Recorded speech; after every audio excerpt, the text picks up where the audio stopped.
Welcome in, Mystic Mama. Welcome on in.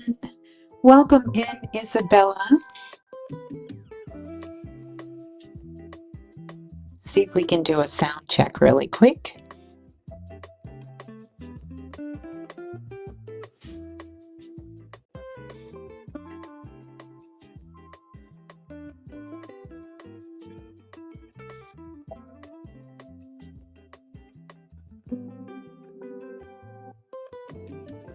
Can hear you, but it's a bit muffled. So I sound muffled? Sounds clear to you, Lola? Okay. Can you hear the music as well? It's an echo on your end. Okay, let's check some things here.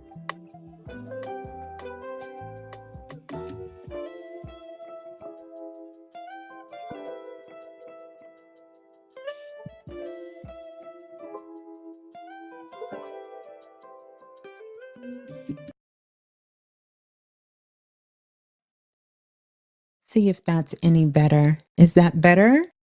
Or no? I can hear the music more clear than my voice. Let's see if anything is better. And if you all can hear me, I've had a little bit of making some technical changes, but I want to make sure that you all can hear me much better. You can hear me as well. And let's see if the background is going to play here. I don't think it will, but let's see. So now, are you able to hear the music as well or no? You can hear me, you can hear the music. I want to say welcome on in to everyone coming on in.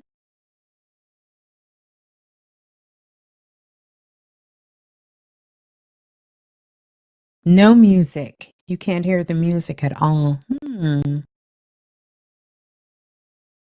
Yeah, I'm not gonna stress over it. Not at this time. Let's see. That's output. That's input. Output.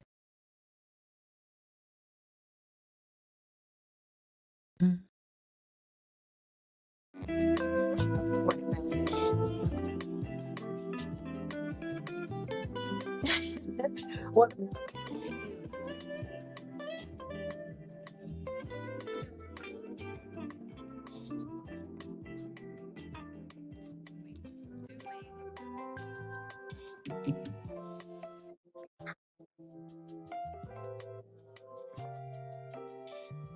Thank you.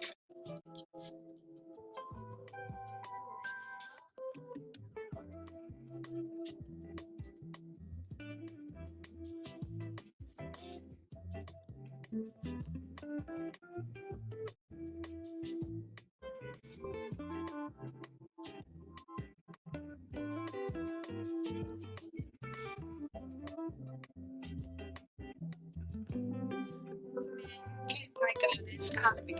Good to see you.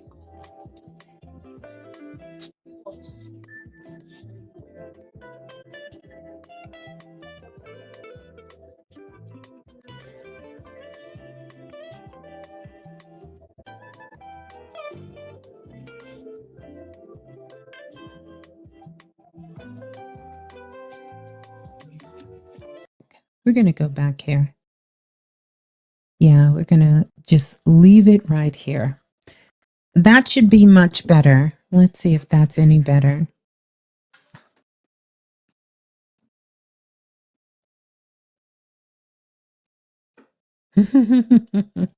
Lola Falana, thank you. So good to have you here. Oh, well, Couple of things I want to say. First of all, I just want to welcome you all into the building. Let me know if you can hear me okay. Um, Happy Friday. Happy Friday to everyone. Can you believe it's Friday the 13th? Not just Friday the 13th, December Friday the 13th. I can't remember the last time we had a Friday the 13th, which is really, really a very auspicious, beautiful day of this vibration. The phone lines are still down. So I, first of all, just kind of want to apologize for that, but I'll have an announcement coming pretty soon. I want to welcome everyone on into the building. We have a beautiful number right now of 33 people who are actually tuned in, which is the number that we were vibing with yesterday, that 33 energy. And now today, followed by that beautiful energy of 13, the number of the divine feminine, the divine feminine energy. And it's such a beautiful thing. Baby Blue's kind of extra loud, doing her thing in the other room. I guess that's what happens when you have two people in the family that streams. It's a lot going on, but I can hear her. I don't know if you guys can. But anyway, I am Ms.Blue, the Soulful Oracle, and I wanted to come on to connect, for us to connect, check in, see how you're feeling, talk a little bit here, tell you about some upcoming things that are going to be going on, and really just for us to connect. And so I decided to come on camera today. So let me look. I am going to take your questions. I think that would be a great thing. It's a lot going on. And I don't say that too often, but it is a lot going on. It's been a busy, energetic week. We have some relief that is coming, some understanding. Hopefully you receive some sort of clarity, some sort of insight in your life about your direction, how you're moving forward in your life and what that looks like. Hopefully there's still some mystery that is happening. Thank you. Thank you all for the love. Hopefully there is some mystery that is going on in your life, some mystery that is happening that you're not quite sure how things are going to go forward. I will be the first to raise my hand and tell you there is some mystery. But that mystery is being uncovered every single day. We are living in the time where really our superpowers are just that. They are superpowers. And you really can begin to start honoring, casting your own wishes, like putting out your own wishes for yourself. Many of you, if you have wish magic, this is a great time to work with wish magic or any of your spiritual tools, because intention is very powerful during this time of the year.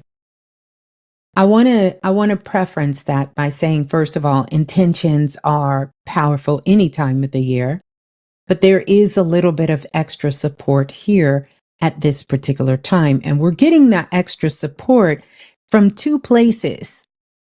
We're getting that extra support from really Earth itself, the planet of Earth.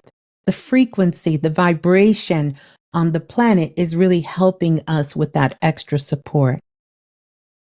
And it's not just coming from the sky. Speaking of which, it's so much going on in the sky at this particular time. So much is happening in the sky, from the drones being in the sky, from unidentified objects being in the sky, and who knows what else is in the sky. But as we keep our eyes on the sky, remember the sky is just a reflection of the sea. And there's so much things that are being uncovered in the sea. By the way, I'm not going to get into the predictions, but I will give this out to us while we're here. One of my other predictions is for 2025. is that we are going to discover several portals that are like the Bermuda Triangle that are happening in the sea. And there is going to be a major event that goes on within the sea. And it has something to do with the Atlantic Ocean crossing with another ocean. And it's going to be a game changer for the planet. But we're going to have some major things take place in the sea. We already know years ago, when I predicted 2 or 3 years ago that we would discover more cities, more lost cities, more hidden cities in the sea, and begin to learn more about the waters in our sea. We're going to see so many more of those things come out of the sea. But it is going to be another portal, a major portal that we are going to discover under the sea, as well as some major disclosure.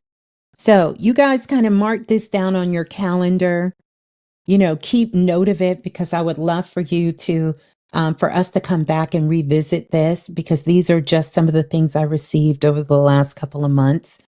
And that has a lot to do with the sea. That has a lot to do with the sea, has a lot to do with the sky. But we're going to get some disclosure.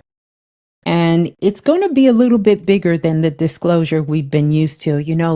During the pandemic, the government did come out, at least in America, and admit that there were other beings, extraterrestrials, and it disclosed that. For most of us, this is no new news. It's not new. We've known this. And the real interesting thing is other countries around the world, they don't really have the same kind of disclosure things that we have. So they talk about this very openly. They have discussions about this very openly. The people know about it. Their government knows about it. They all understand and know about it. It's not a secret. And so I want us all to think about that. And yes, they are amongst us at this time. In fact, I think of myself as half alien. I don't know who else feels that, but we all have a sense of what we would call alien-like energy within us.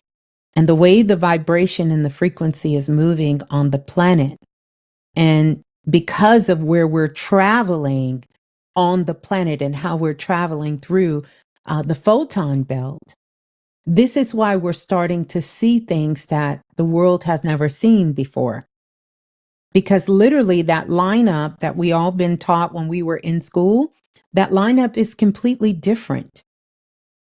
And I'm sure astronomers will come out pretty soon and tell the world that we have to kind of redo that whole thing about our placement of where we are in our galaxy and how far we've moved throughout this galaxy, because we're not in the same place. We're not in the same place. Yeah. So, but welcome on in. How are you all feeling? How are you all doing? Let's do some shots out. You can let me know what city, what state, what country you are representing, where you're tuning in from, and also how you're feeling. I want to give a shout out to the moderators as well. Lola Falana is officially in the building. I want to say welcome to Lola Falana, and as well as a shout out to Brother Lance, and also big shout out to Mr. Dante, our other moderators. And I want to welcome all the stars in the building, all of the soul family. Definitely want to welcome also everyone from Self-Invested, as well as I want to welcome on in all of the Divine Priestess. Wow, I've got a lot of people in the building. Los Angeles in the building. Welcome on in. Let's see. Greetings from Legowana territory in Victoria, British Columbia. I know I tore that up, but welcome on in. Louisiana is in the building. Welcome on in. My daughter told me a spaceship was coming to pick me up tonight because I told her I saw something moving very quickly across the sky. Priestess Donna Lee, hey, and she might just be right about that. So she might just be right.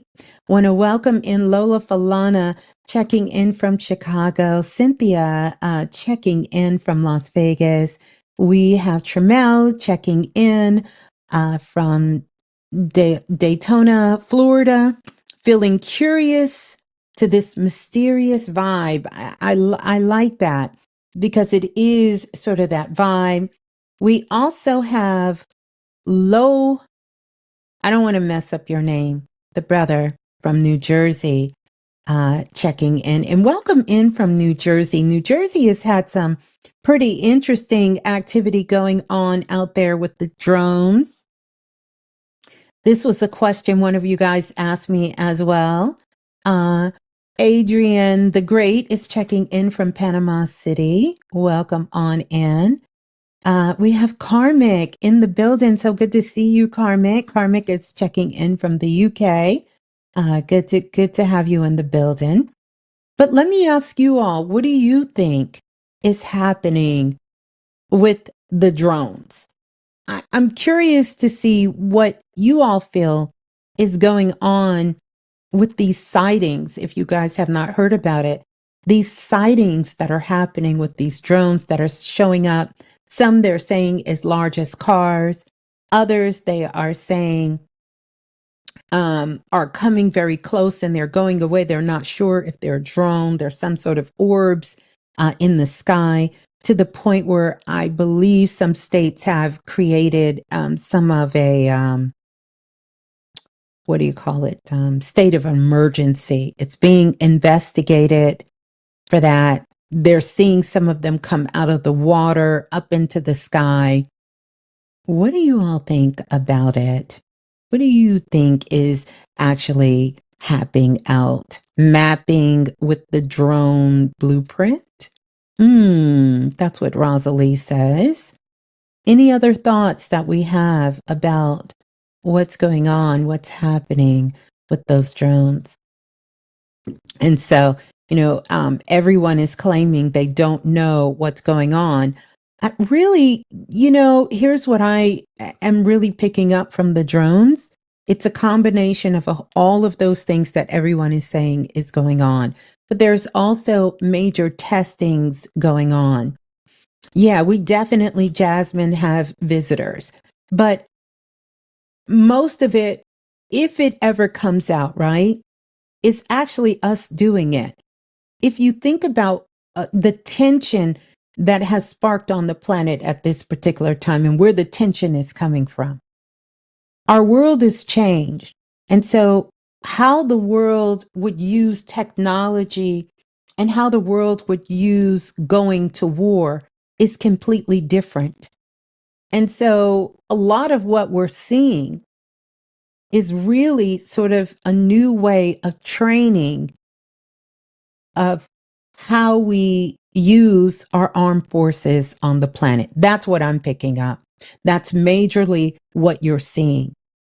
And so all parties just have not been informed. Now, as far as the lights and the different things in the sky, well, we've been having, lights in the sky. This isn't new. We can go back to the 60s, the 50s, and I'm talking about in modern times where we've had visitors. There's even stories about the gentleman who came and spoke with the president. I can't remember. They did a whole movie about it. It was a book written on him where he came in and was speaking. I will tell you personally for myself in the contact that I have channeled and made with celestial beings that come from the Galactic Council and come from out of this sphere. They come here all the time. Some of them even are living here. Some of them here have even embodied themselves into beings on the planet and working through. But one of the things that they are not doing is interfering in what's going on. But they're kind of like in the movie, they're kind of like the watchers of us. I don't think it's anything that we need to invest a whole lot of time in. I think it's kind of very childish thinking to know that we have discovered galaxies and universes that go far beyond what we can comprehend.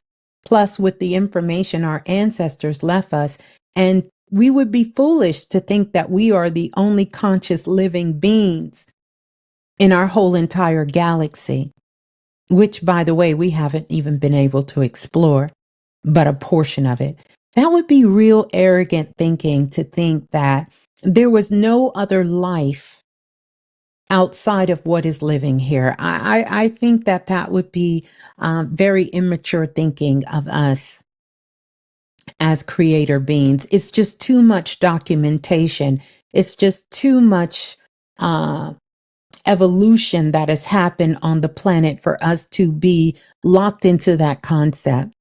When you think about some of these ancient civilizations, such as Mesopotamia, you think about the ancient Kemites, the Egyptians, you think about some of the earlier dynasties coming out of Asia, and even things that occurred that were happening in other countries around the world. And the documentation that was left for them, the things that they left for us, the understanding that they have left for us, and their knowing and understanding with star systems and things that it took us well into this modern world before we can even begin to start deciphering or even start to understand what any of those things meant. What any of those things meant. So I just kind of wanted to do that. But welcome on in, everyone. Good to see everyone. I have my Kim deck here. Maybe we'll pull some cards for this weekend. I'll also take you guys' questions. Just need to put questions. We don't have phone lines right now, but I did want to come on really quick, just kind of do a community check-in, our collective check-in. It's Friday the 13th. How are you feeling? How you doing? How you feeling? Are you being good to yourself? You taking care of yourself? I think that's the main thing. How many more days do we actually have left in 2024? Does anyone know how many more days? How many more days? I'm going to pull some cards for us. I'm going to pull some cards for this weekend. I also want to tell you guys about the upcoming workshop I have going on the winter solstice that you can actually participate in. That's going to be great. And it's how we're going to close out 2024. Close out 2024. Real interesting read. We have 18 days. Are you sure? Are you sure? I mean, I know I did ask you to look it up. We we got 18 days? Oh my goodness. Oh my goodness. 18 days. Wow. Wow. Wow. 18 days. You're feeling great. Good to know you're feeling great. Thank you, Maria. Thank you, Chamel. We have 18 days left in this year. That means I got to get on my good foot. I got a lot of things I got to get done. But I want to pull some cards for this weekend. Here's one that I have. Can you all see that? Let me know if you can see this. This is from the Kim deck. Share a breath. And interesting enough, it's card number 21. I think I just seen someone put excited for 1221. Yeah, so share a breath. This is about divine exchanges. It's about being in a relaxed state. And it's about having fresh thoughts. So this energy here is for this weekend. Whenever I see share a breath comes up, it tells me that there could be some sort of kind of tension that happens during the course of this weekend. It may have very well happened with you now, where something started out very small, just maybe a conversation, and instantly it gets blown up, where either the other person gets upset, misunderstands, or someone says something to offend you, or something happens. And so I want us to kind of take this as a reminder that we need to be having divine exchanges. And so if you know something is not in alignment for you, that you carefully pick your battles. Because right now, people are feeling a lot of pressure on the planet. It's a lot of unfinished business. A lot of unfinished business that people have going on. We are talking about some of the things that are happening. Remember, this year of 8th. It's a year that a lot of truths are coming to the surface. A lot of things that were hidden, a lot of things that were unseen is actually coming to the forefront. And some of it could be very shocking. And I'm not talking about shocking truths about other people and things outside of yourself. I'm talking about shocking things about yourself. And I want us to look at this in a very, very holistic way, because it could have been some very shocking things when you sit back and you think about all of 2024 and you realize, like, oh my God, I made it through all of this. I made it through all of this. I was faced with this challenge. I was faced with this sort of resistance. These were some of the things that I had to deal with during this particular time. And you really get a chance to see how far you have come. So you're sharing a breath, thinking about divine exchanges, and really we want to ride the cosmic waves on out. On out. And this weekend, some of those things you may be refronted with again. Maybe something you thought was resolved is not resolved. Maybe something you thought was squashed and it was done. It's not squashed. It's not done. Maybe it was something you finished, you completed, and you thought this was it. It's sort of showing itself again, or someone's telling you, oh, I know you thought it was over, but here's one more step. Here's 2 more steps. Here's 3 more things you still have to do. You know, it's kind of like getting ready for graduation and you go in the counselor's office and the counselor tells you you need 2 more classes. And you thinking, what? 2 more classes? I thought I checked the block and I got everything that I needed. Now you're trying to tell me I need 2 more classes. This is kind of what the weekend is, but it's going to be important that you hold the vision for the outcome, whether that's a relationship thing, because this is going to come up and I'll tell you guys so much about this. It's about divine exchanges. Is that you know that all of the exchanges you're engaging in are divine. And so in that, you can kind of surrender having a resistance to it and really be focused, because you will see how to navigate yourself through.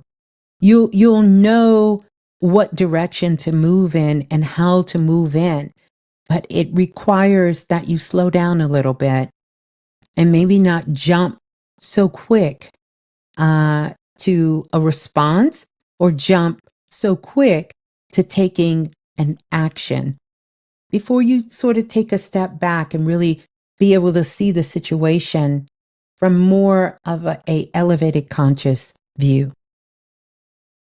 The relaxed part, it really speaks to the consciousness of your mind. So that means do your very best to not let a thought just keep looping in your mind like a record playing over and over and over again. Allow yourself an opportunity to stop a thought, right? And just relax in your mind. You'll know what you need to know when you need, and then have the ability to have some fresh thoughts. And we love fresh thoughts because fresh thoughts are things that possibly we haven't thought about. Maybe that requires doing a little bit of research, talking to someone who can assist you. Or maybe that just requires you sitting with yourself for a little bit, doing something that you enjoy doing, that brings you fun, you enjoy, you have a good time doing. And then all of a sudden, you just kind of get that insight that sort of comes out of nowhere. You have the 21, and this 21 vibration is literally when the frequency changes. And so this is an opportunity to elevate any situation or anything that is going on with you to the next level. So whether you have a project you're working on and you want to move forward, but you're not sure what that forward looks like, chances are this weekend, you stay present with yourself, you will be able to move yourself forward. You'll be able to move yourself forward, and you'll know the direction that you're going to move yourself forward in. And you will be able to do that, oracle kisses, with confidence. That's the key. Next. This is why I say this is all about relationships this weekend. Gentleness and diplomacy. See the card? See the two beings there, how they're intertwined with each other? We can use color analogy here. And you see the blue bean mixed with the orange bean there. Little bit of yellow orange. So if we're looking at this, we have the throat chakra as well as the solar plex with the yellow and the sacral chakra. Then in the middle, you see the burst of the green. Yeah.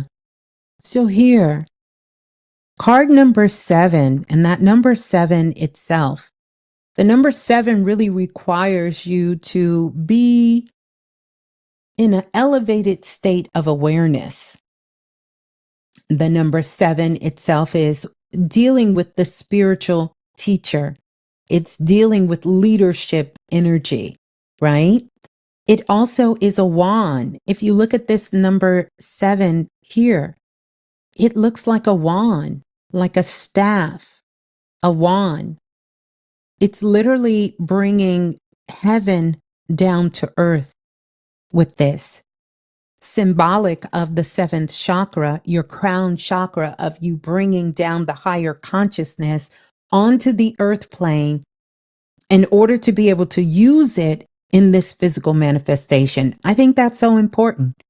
So gentleness and diplomacy is all about the soft spots. You know, those soft spots that we got, those touchy-feely spots. Certain subjects, certain things we don't really want to talk about, or we don't want to engage in because it's a sensitive spot when you start to talk about that. So be mindful of your soft spots, because these are going to be your keys to life this weekend. And also aware when you've tapped into someone else's soft spot. Because if you can use gentleness and diplomacy, and that's code word for if you can keep an open mind and not be triggered or not really want to go head first, then you can really pull some keys of life out of all of your interactions and connections this entire weekend. So whether you're in Target, you're in line, and someone starts a political conversation and asks you what you think, you may think that's a sensitive spot for you, but I guarantee you, if you take the time and you really respond from your higher self, you will walk away with keys of life for yourself and a great exchange with those that you're meeting. If you take the time, if there's, someone saying something to you that you totally disagree, and I'm not telling you to agree because that would be the worst thing that you can do, but really listen to where the person is coming from and really, kind of take yourself back and look at it from a higher perspective and then begin to respond. You're going to unlock some keys of life for you. Whenever I also see that 7 as well, it tells me that there is an opportunity for great growth in our awareness, great growth and really understanding who we are. Knowing yourself, that know thyself energy, which is going to be the theme of 2025. Now, some would say that's been the theme of the world this whole time, but we weren't faced with this theme. So whenever we have these energetic years, they are coming up. Remember, the numbers are symbolic of frequency. Everything that we're talking about is energy. It is frequency. Within energy itself, subatomical particles, it holds consciousness in it. You are consciousness. Everything about you holds a sense of awareness and holds a consciousness. As a whole being, your consciousness is expressing who you've come to the planet to be. Your consciousness express the world that you have built around you. Your consciousness has expressed what your soul's desires are and that understanding. When you are whole body, when you are connected, mind, body, and spirit, when that connection comes together, that's what's happening. You are waking up your consciousness. You are becoming more of a crystalline being. So you're becoming more divine. This is why I call it growing up on planet Earth. And that's what's really happening with all of us here. We are truly growing up on planet Earth. And when you recognize yourself like that, every single day is a blessing for you. And you recognize that being here, meaning on Earth, every day is a blessing because it is a divine assignment that you have chosen for yourself.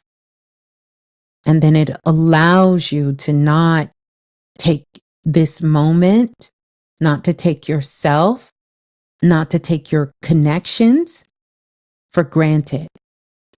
Because we live in a temporary reality.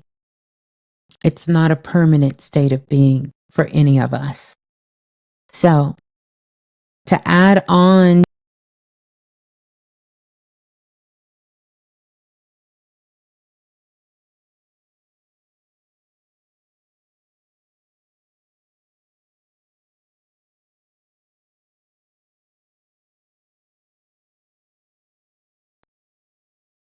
okay, I'm back. Sorry about that. I hit the wrong button. So to add on to share a breath, we also have gentleness and diplomacy, right? And then last, look at this. You really can't make this up, right? We have the wisdom card, card number 2. Look at that. We were doing all of that talk about the crown chakra, and you see the wisdom there. You see the being that is there, and you see the growth coming out of the crown chakra on the being.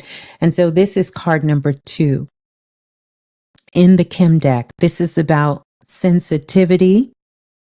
It's about true vision, and it's about receptivity.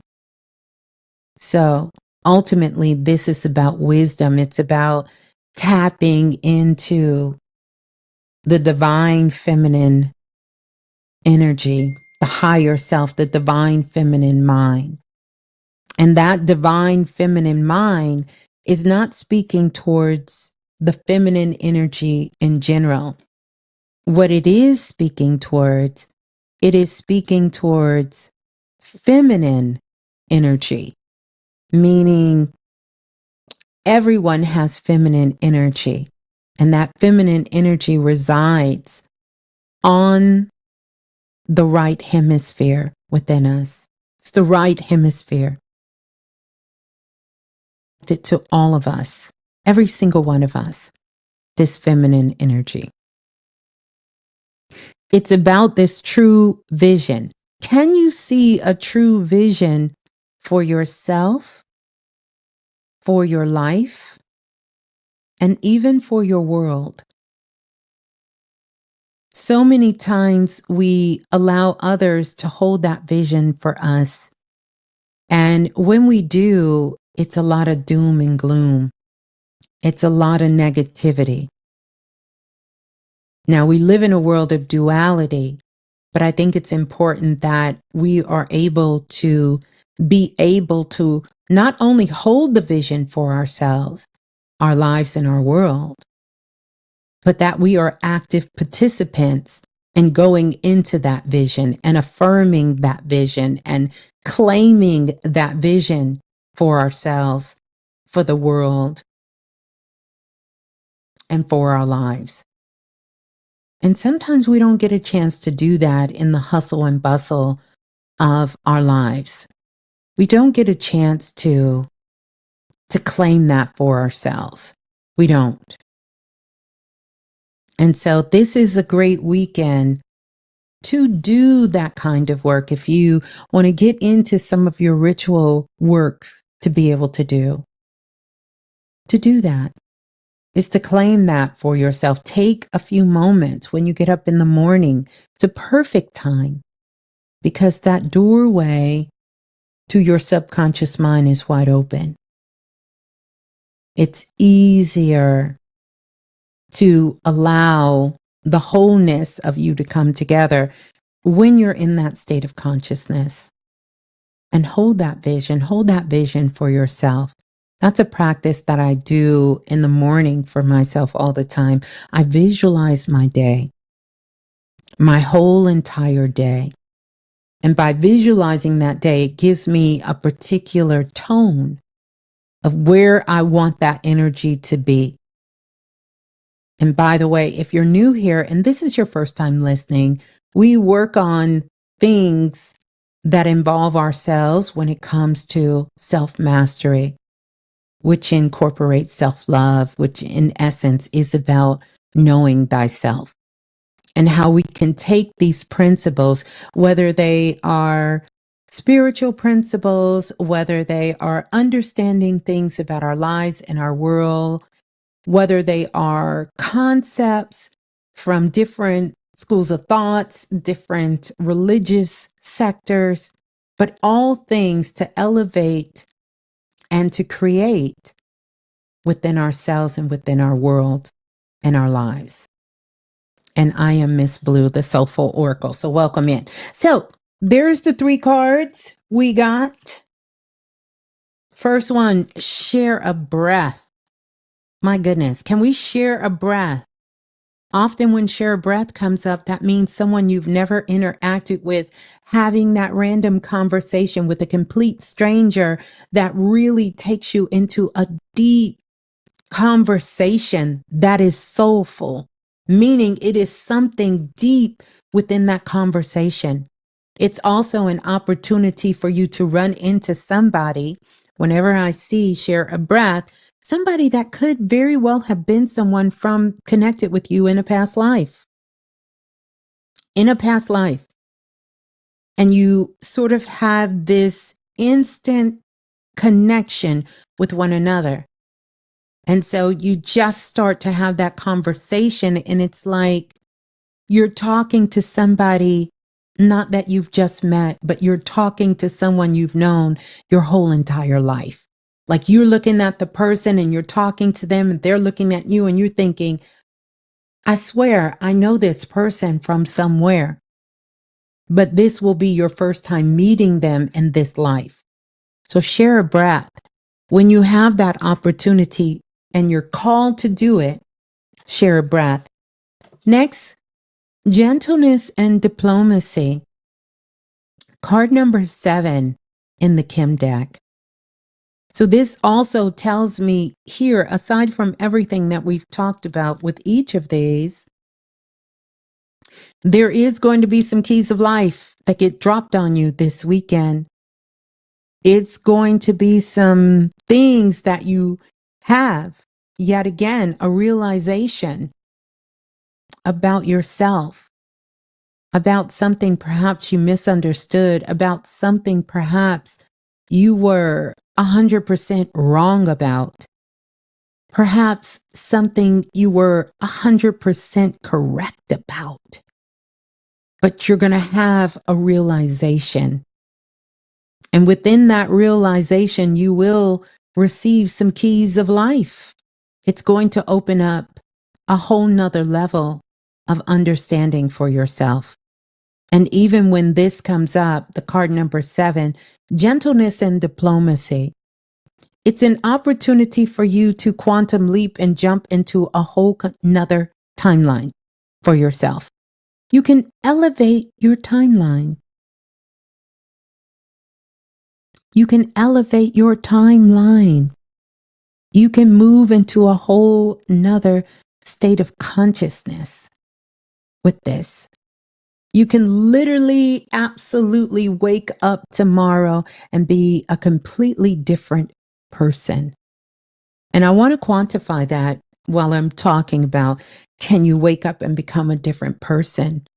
I'm talking about a different person, meaning even within your DNA structure, how your body vibrates, how your frequency is moving through your entire body. It's not just an intellectual thing that you wake up and your perspective has changed, but energetically you have changed, because that has to go along with your perspective changing. It has to be a whole body experience, internal, external, everything must come together. It really is what some would call a DNA explosion must happen. And after that explosion, you will never be the same. You will never look at the world the same. You will never look at your life the same. You will never think the same again. Your actions will be different. You will move different. You will talk different. You will feel different. You will be different. Your hair, everything will be different about you. And the best part is, you ain't got to traumatize your ass to do it. It can be through your own realization. That number 7 card too speaks to Kundalini energy. It's a lot of Kundalini energy moving through the planet right now. Can you feel it? That Kundalini energy is rising. It's moving through the planet. And people are waking up to a whole complete different level. Want to give a big shout out to Brother Lance in the building, our moderator as well. And everyone else who's joining us. If you are enjoying the conversation that we're having right now, I want to invite you to hit that like button as well as that subscribe button as well, so you don't miss whenever we go live here, and stay connected. So wisdom, our last card, number 2. Whenever you see 2, we're talking about feelings, baby. This is a card of feeling, hence sensitivity. The past, the price of sensitivity is sensitivity. Most of us here are feelers. We are intuitives. We're mystics. We're magic makers. We are just stars. And when that sensitivity hits, when sensitivity hits, we feel it. Our clairs are picking it up. Our intuitive energy is picking it up. Our third eye is showing it to us in live color. I always say the third eye is where the camera is, because that's what the third eye is. It's a big projected screen. It's just like going in an IMAX theater with the surround sound and the huge screen on the wall. That's what the third eye is. So, spidey senses, spidey senses are getting activated now. So you may be more sensitive to subtle energy, physical subtle energy, mental subtle energy, sensitivity in your body, sensitivity towards your food, sensitivity towards the sunlight or any kind of light at that point, sensitivity to vibration and frequencies. Your litmus test is going to be with children who are under the age of 7 and animals. They will be able, if you have a pet, if you have one of our furry family members or a child under that age, they're instantly, if they come up to you and just kind of give you that stare and they're just kind of looking at you like that and just want to come a little close to you and they doing like this because they realize your energy has changed. Your frequency has changed. If you got a dog, or maybe your friend has a dog, or someone in your family has a dog and maybe the dog hasn't seen you in a week or two, or the cat, and you go present for them and they just kind of give you that little look and they're staring at you, they're letting you know that they can tell that your etheric body, your auric body, your energy body, that you have changed. They know it's you, but you've changed. And so it's going to take them a little bit. Mm-hmm. Mm-hmm. Mm-hmm. When I came back from Mom's in Texas, he was like, where you've been? Oh, your dog or cat was asking you where you've been. Yes. They will know. They know when you've been around other pets and different things like that. But watch them when the energy has changed. Yeah. So I want to take this question from Roz. Roz says, can we talk about a lot of ringing in the ears? It's been a couple of weeks and my son actually was worried something was wrong with him. Now, ringing in the ear is letting you know that your body is attempting to attune to a frequency. It also can mean that there are some physical things that are going on. This is why we can't get ourselves so locked into the negative. It doesn't mean that when something happens in the physical, we should not treat, because you have to treat all of your bodies. But the ringing in the ear, especially when it sounds like it's a pitching sound that sort of kind of goes and it comes and it goes and it comes. This is the energy body attempting to regulate, and clairsentience attempting to attune itself. Let's talk about what that means for a minute. It is an ascension symptom.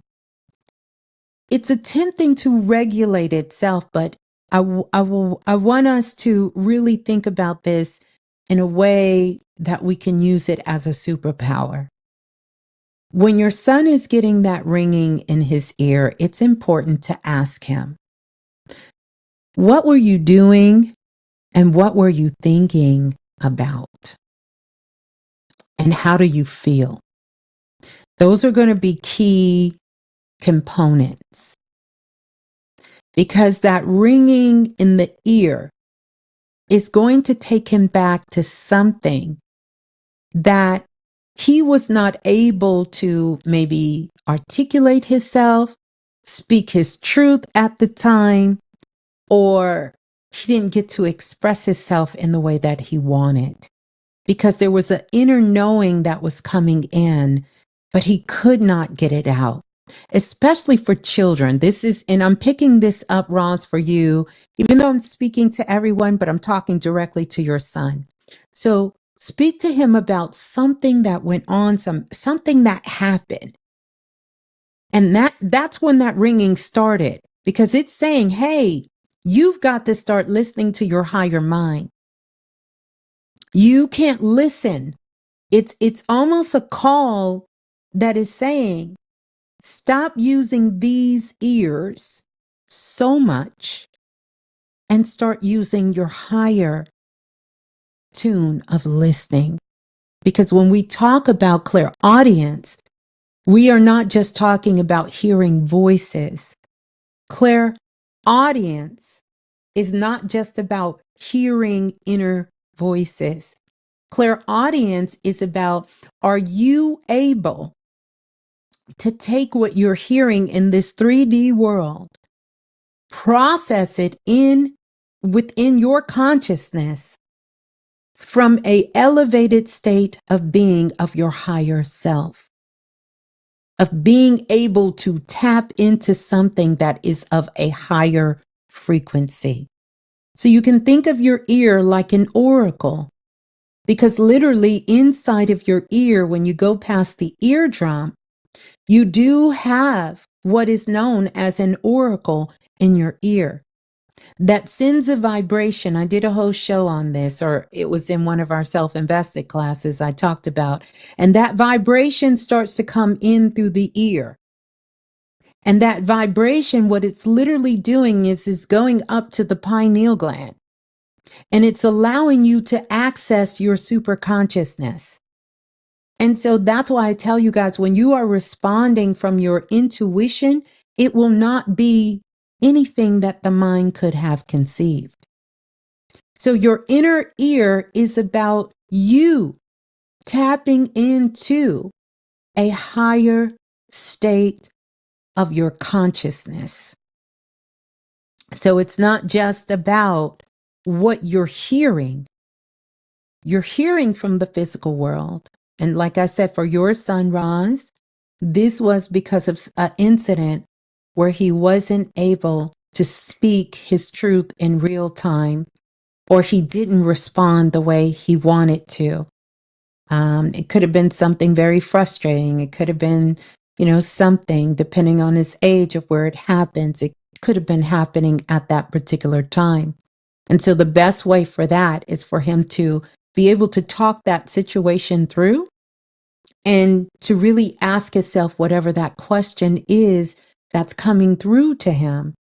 How would he respond when presented with that question again? And next time, how he's feeling like that, how are you going to respond when a situation allows you to feel there? This is how we capture these superpower gifts that we're activating. You don't get them by osmosis, and it's like a muscle. You ever seen somebody go to the gym and you can tell what part of their body they worked on, especially for men? You can look at their legs and say, ooh, he do a lot of leg work. He ain't working on that upper body, but that lower body. Same thing with women. So it's the same thing. He just turned 23 on 11/11. So he's in that energy, and 23, one of the most powerful numbers in numerology. And this is what is happening. When you sit him down and ask him about this, you'll be able to go through that conversation with him to ask him about it, because there was something where he hasn't been able to express himself with it. But it also does mean that his clairaudience is attempting to come online.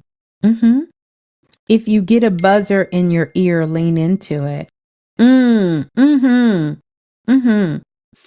If you get a buzz in your ear, and I know there were some other questions, I'm going to go back to it, but there you go, Roz.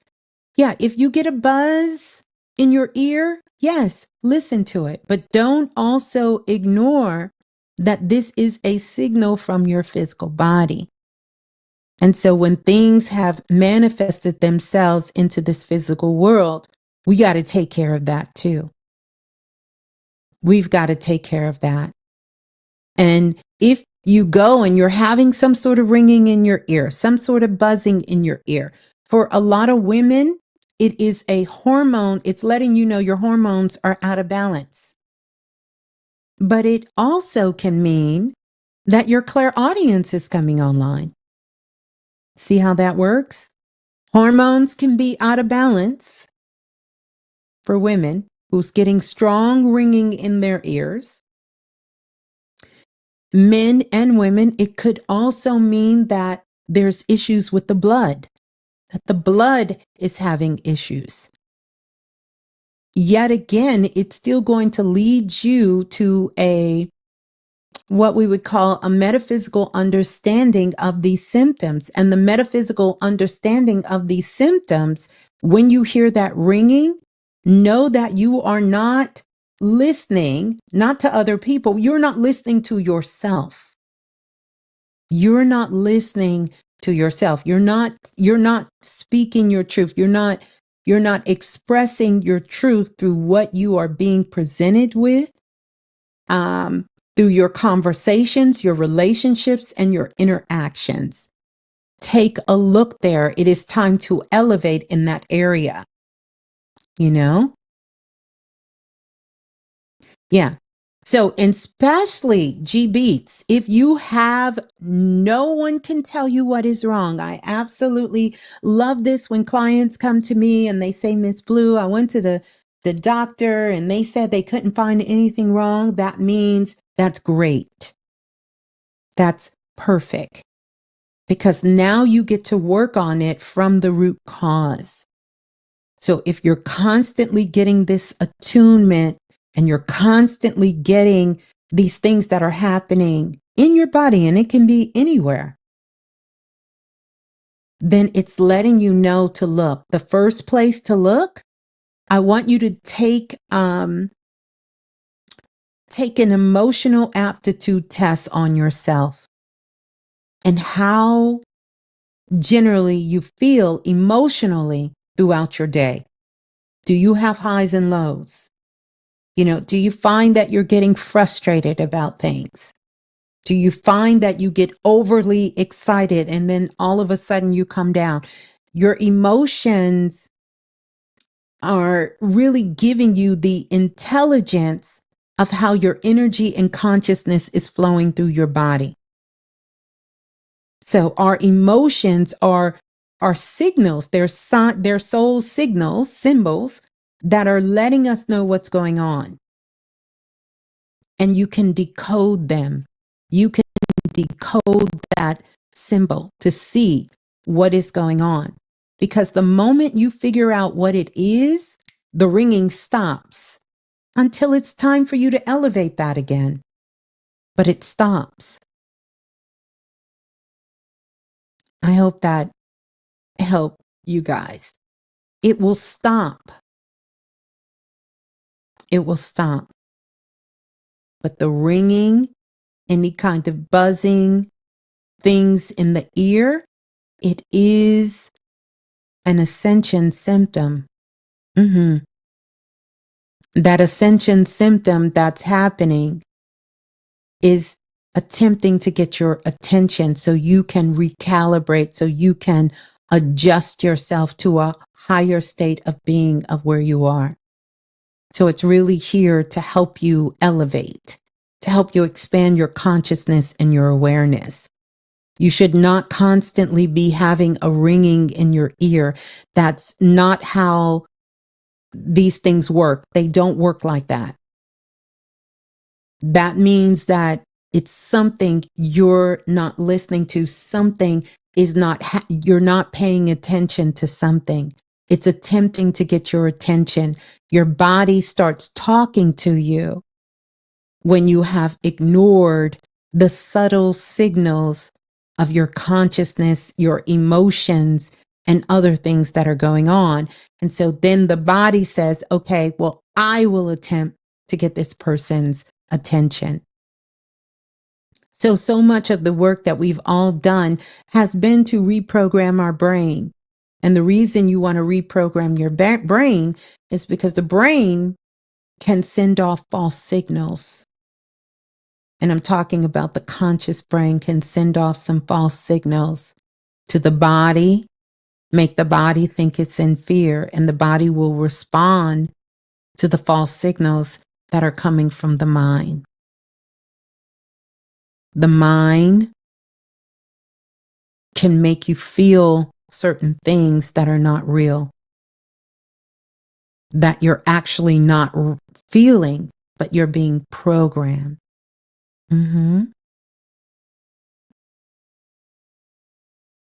So now your ears are ringing now, Roz, too? Yeah.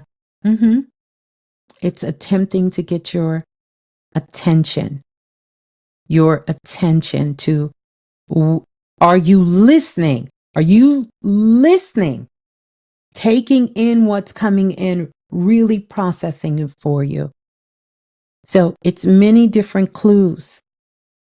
And then you'll know the difference between the different ringings, the different buzzing, but they should be temporary.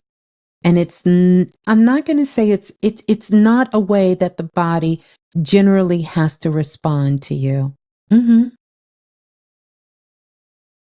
I thought it could be picking up on extraterrestrial signals. It can be, but you would be buzzing all the damn time. All the time. And here's the thing. I'm going to say this in the most loving way I can. And not that that's not a truth, because you can pick up on extraterrestrials through the buzzing of the ear. But you're too much of a sophisticated being that would be the only reason you picked up on that. Does that make sense? Because what can you do with that?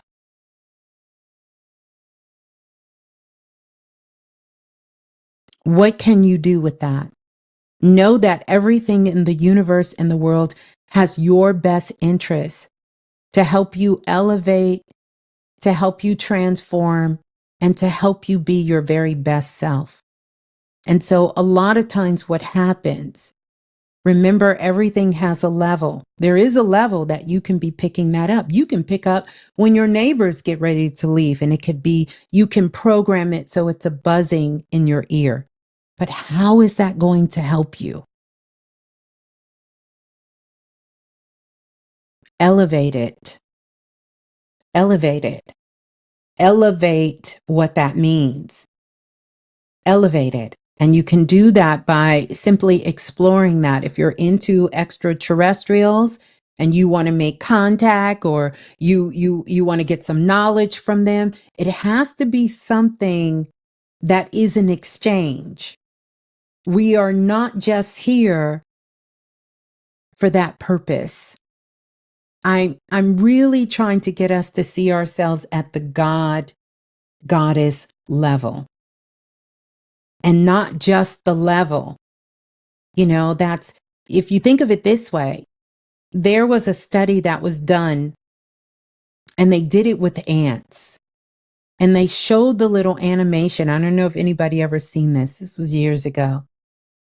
And they said literally the ants can pick up on the vibration when you're walking so many miles away that you're coming in their direction. And the ants need to know that you're walking in their direction, because literally their life depends on that. So that's why they can pick up when a human is coming. And so I don't want us to get into these concepts that take us nowhere. So if you hear this, make sure you follow it, you cultivate it, so you can use it in your life. Otherwise, for me personally, and I mean this with all due respect to everyone, it's useless. Because what am I going to do with that? It's not helping me. And I'm just personally telling you, for the short time, the little bit of time that I've done this work, we are greater than that. And I think sometimes we stop at the beginning stages of these things that we don't understand. And I want us to, and for those who want to elevate ourselves to know that we are great, that you can actually not just pick up when extraterrestrials are coming, but pick up the next formula that could figure out how we can dissolve homelessness, or figure out how we can heal our physical bodies of a particular ailment, or how a particular fruit or berry can change something in our lives. Not this surface level, Hollywood, watered down comic book version of being a superhero, but really being able to do some true, real, magical shit. That's what I'm on. Show me how we can change lives around here, how we can really make an impact here. So I want us to dig a little deeper. That's the challenge I would love for us to do. So yes, tap in with them. You picked up extraterrestrial, you here? I got some questions for your ass. That's where we going. Yeah, it's a great question.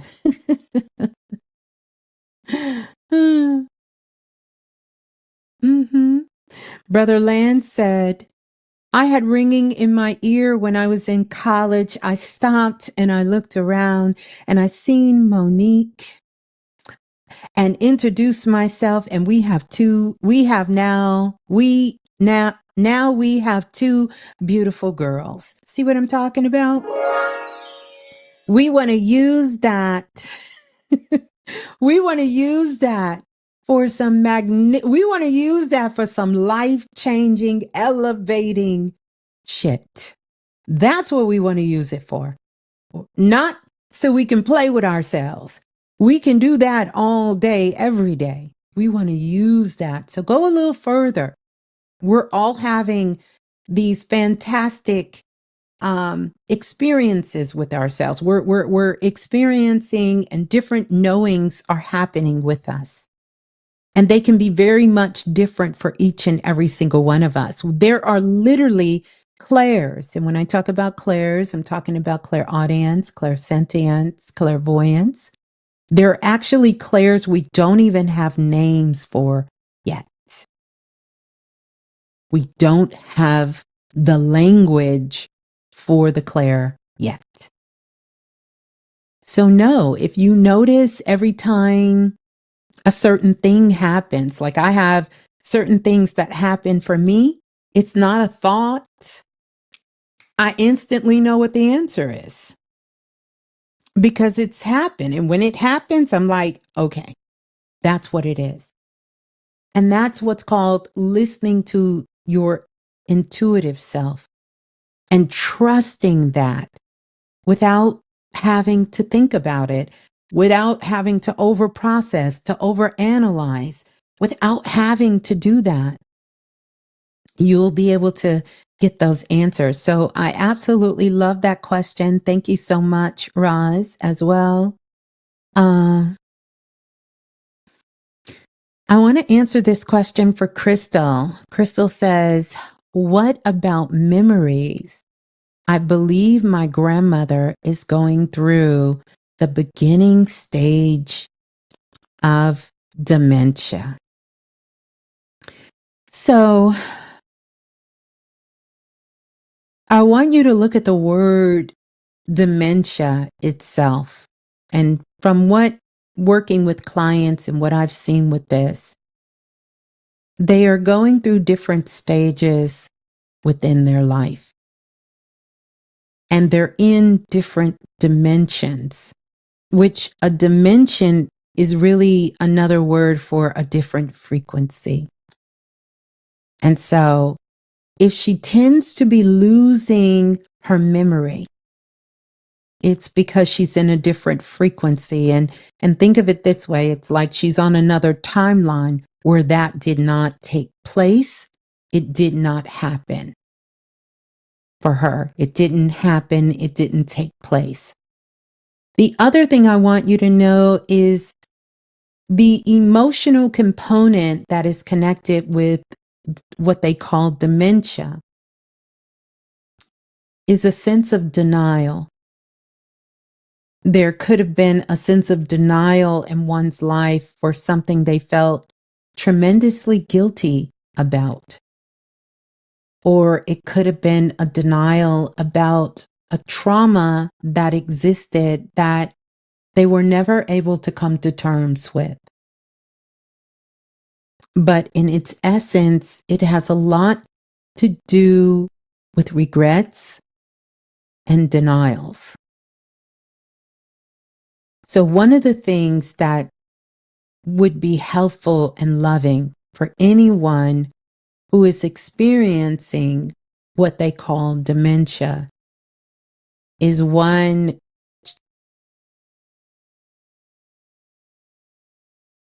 to bring up joyful memories.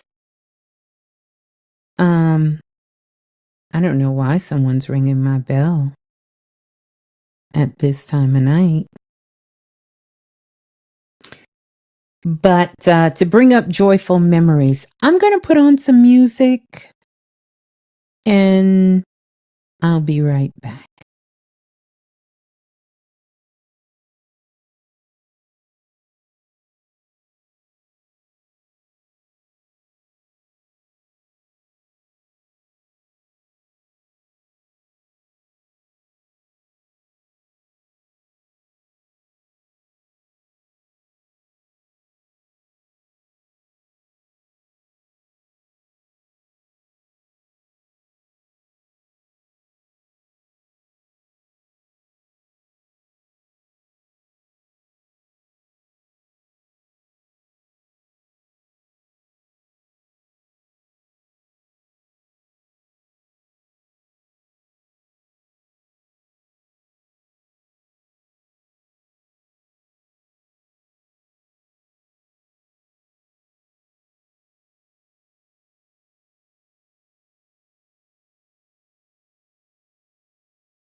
Oh my goodness. All right, you guys, I'm back. Oh, never a dull moment. I apologize for that. Somebody's soliciting. You know, weird kinds of things happen. It's late. Baby Blue have went to the door and she didn't open the door, whatever, talking about they selling something. I'm like, it's pitch black outside, ain't no lights on. Yeah. Everything is good. Ooh, ooh, ooh, ooh. Everything is good. So I want to go continue with Crystal. So I thank you all for holding it down. I just had to go check that. I didn't want her up there. But thank you for that. The love and protection. We good over here. You know, mama got Glocks and all that other good stuff. You know, we in a carry state. But yes, Terry, they better stop playing. Yeah, we in a carry state. So we good over here. We Gucci. I just had to, get up and see, had to do a little gentleness and diplomacy and make sure everything was all right. But, I had to make sure I didn't go to the door alone. I had to, take my friendly, well, I ain't gonna get into all of that, but I had to take a little something with me to the door to make sure, the person understood. So yeah, that's right. Knocking on the door this time of night. Knocking on the door this time of night. Plus the cameras picked him up, but it's all good. Yeah, that little gentleness, Tish, and diplomacy, we had to pull it out on him. Little gentleness and diplomacy. But he got the picture. Sometimes you gotta show people symbols, soul symbols, so that they understand when you're telling them you good and they still outside the door talking. So I had to, kind of show him a little something, and he realized he didn't want none. He was gone. He was good. He was good. All right. Yes, Queenie, too late for that. So one of the beautiful things that you could do, Crystal, is have conversations with your grandmother when she was up to it, playing music for them, keeping them, uh, you know, to talking about their childhood and their lives if they feel up to it, and recognizing that it is a stage. The other thing I would say is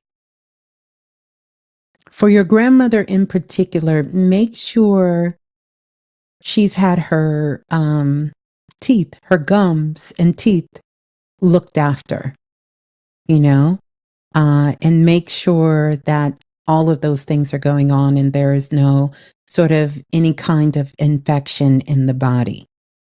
And those are just some things that I'm picking up just from what you're telling me that could be exacerbating some of I'm laughing at the comments, I'm sorry. It's some of the things that could be exacerbating sort of some of the memory loss, which you don't have to be an elder to have this happen. I just want us all to know that you know it, it really doesn't have an age. You can be very young and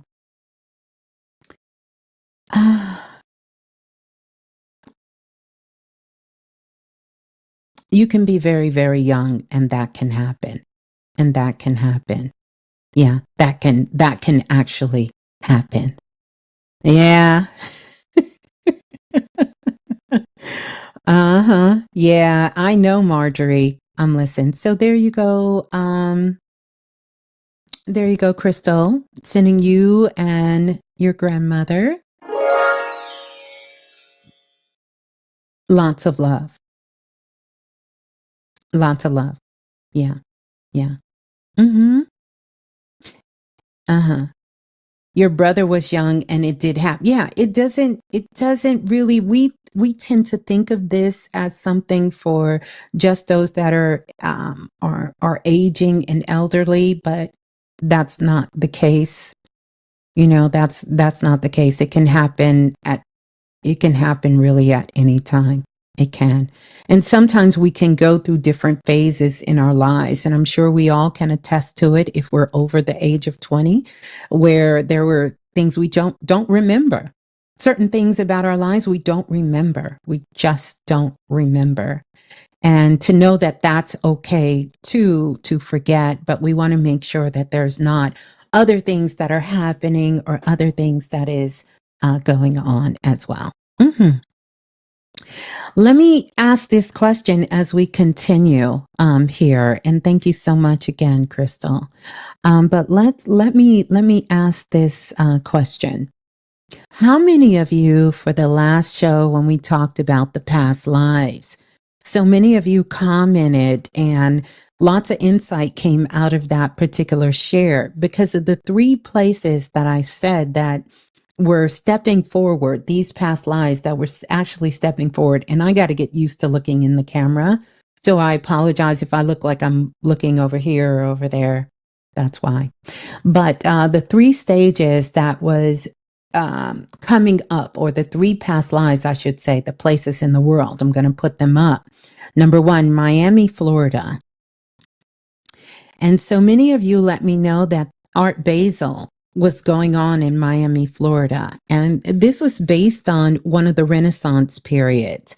And it was about artisans. You'll go back and listen to the show and I expressed that. The other one was Rome, Italy. And the other place, I just pulled some things out that could represent this that I found for the places that came up in the Akashic records. And this one is Berlin, Germany. These are the places that the past lives have come up. And, many of you connected to these places through many different things. Yeah. Mm-hmm. Mm-hmm. Mm-hmm. Mm-hmm. Mm-hmm. Mm-hmm. All right.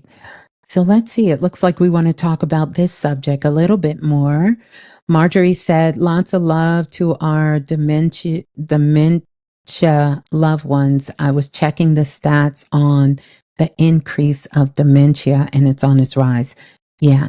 The emotional component behind it has a lot to do with regrets and trauma. Has a lot to do with regrets, personal regrets, and holding on to guilt for things in their lives. So it's really the need to want to forget a portion of your life. That's the emotional component behind it. Yeah. Mm-hmm. Yeah. Yeah. And so Isabella said, Germany and Italy. Germany and Italy. Powerful. Powerful. Germany and Italy. Mm-hmm. Is there any way to heal from that? It's anything is possible to heal from. Anything is possible to heal from. And one of the things you can do is to have conversations. But I will say this.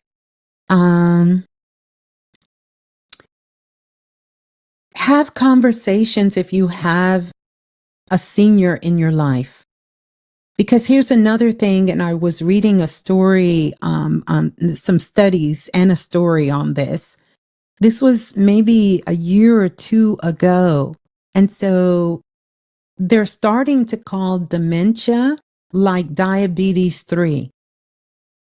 Because some of the same components of people who are getting dementia, they found a very strong link between some of the symptoms of diabetes with patients who are coming down with dementia. Now, don't quote me on that correctly. I don't have the sources for that, but that's going to be it. But let's just look at what is what they call diabetes. What is the emotional component or the metaphysical understanding of diabetes? And the emotional component to diabetes is lack of joy, the loss of joy in one's life, a lack of purpose, and a lack of joy in their life. So whenever I'm working with clients and they have these issues surrounding them, the first thing that we get on target with is for them to tap into their authentic joy. What truly, truly brings them joy and purpose in their life. Because it's like the sweetness has been sucked out of your life, like you're not seeing life in a sweet way. You're not seeing life. You can't find the real joy in your life. And it can't just be any kind of joy. It has to be authentic joy. It has to be something that is solely connected with you, in your life. But anything is possible. The body is incredible. And anything is possible to heal from anything. And that is the beauty of where we're living at. And one of the quickest ways to heal, this is why doing the internal work is so important, because everything starts from within. And so that is the whole premise of know thyself, heal thyself, is you have to go within, and the vibration and the frequency that you're carrying, once you don't become a match for dis-ease or things that disagree with you and your life and how you see yourself in your world, then you begin to heal. It's a frequency thing. It's a vibration thing. It's not just about food, diet, and exercise. Do they play a key component? They absolutely can. But if you can't hold the energy, no medicine, no surgery, no food, no lack of food, no cleansing, no fasting, none of that is going to work. And that's where the two roads disagree, right? So in Western medicine, they believe that everything has to start outside of you. And either you stop eating, doing something, or you start. That is key. Now, I don't think white sugar is good for anyone. It's not good for anyone. But there are people on this planet that can eat all the white sugar they want and nothing happens to them. You guys got to know that. Otherwise, you're going to get locked in to something and you're not going to find solution.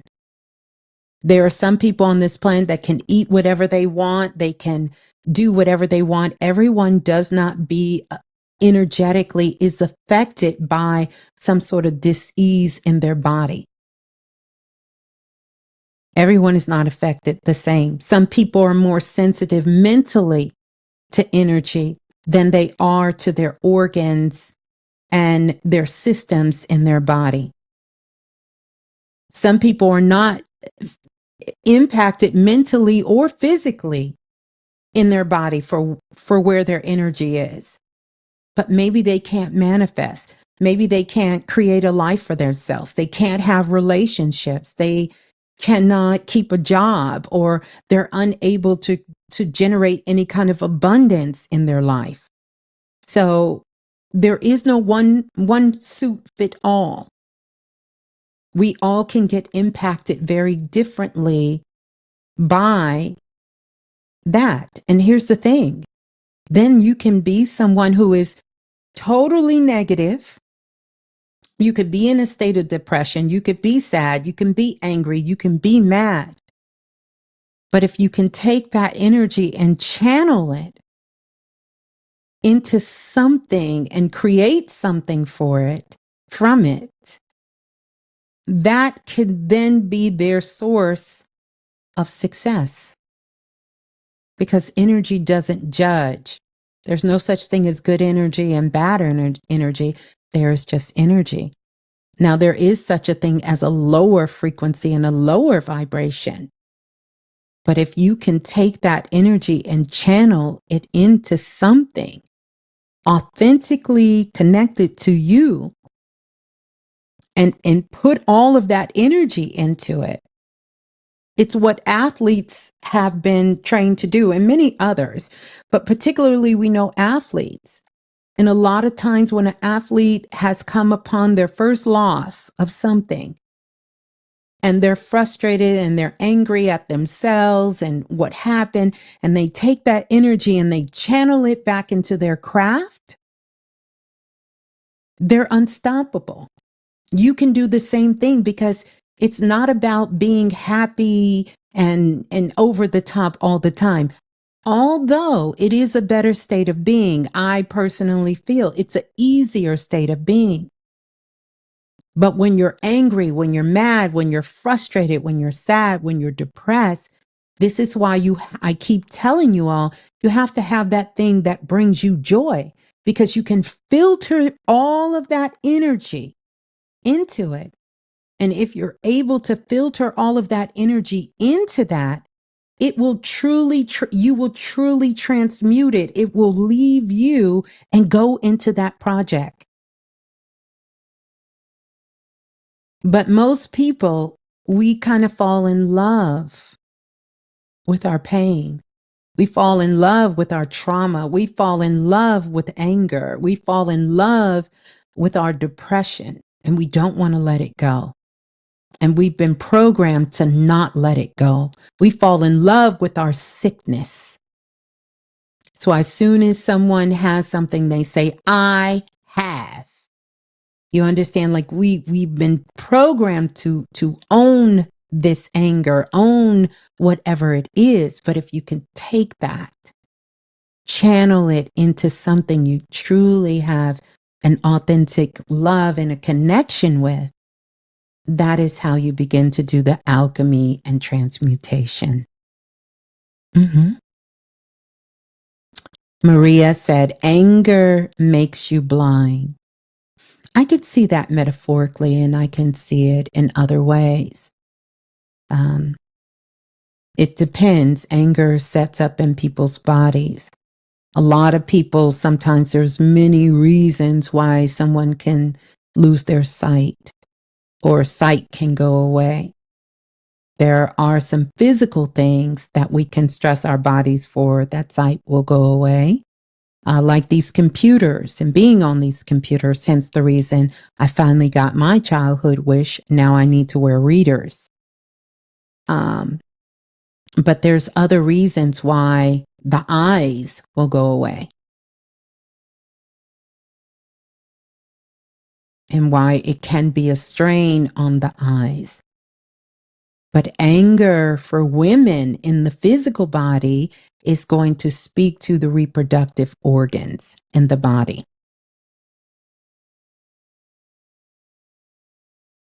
Yeah. Anger for men tends to set up in their circulatory system, things like the heart, the blood. For men, it will be there. For grief, men also with guilt, men is their reproductive organs. For men, guilt, holding guilt in their body will impact their reproductive organs. Some sort of guilt, unresolved guilt. And these are things that are unresolved. So we're not talking about when you're angry and you sort of work through this anger, or you understand what this anger is, and you've done that work. High blood pressure, anything issues with the blood has to do with the family, the first family issue, unresolved issues with the first family. Whether you were rejected, whether you were abandoned, or whether you were abused, or whether you were misunderstood, you're the black sheep of the family. This has to do, or you're arguing with your mother, your father, you don't get along with your father, you don't get along with your mother. Disagreements within the families, could be siblings, could be your own children.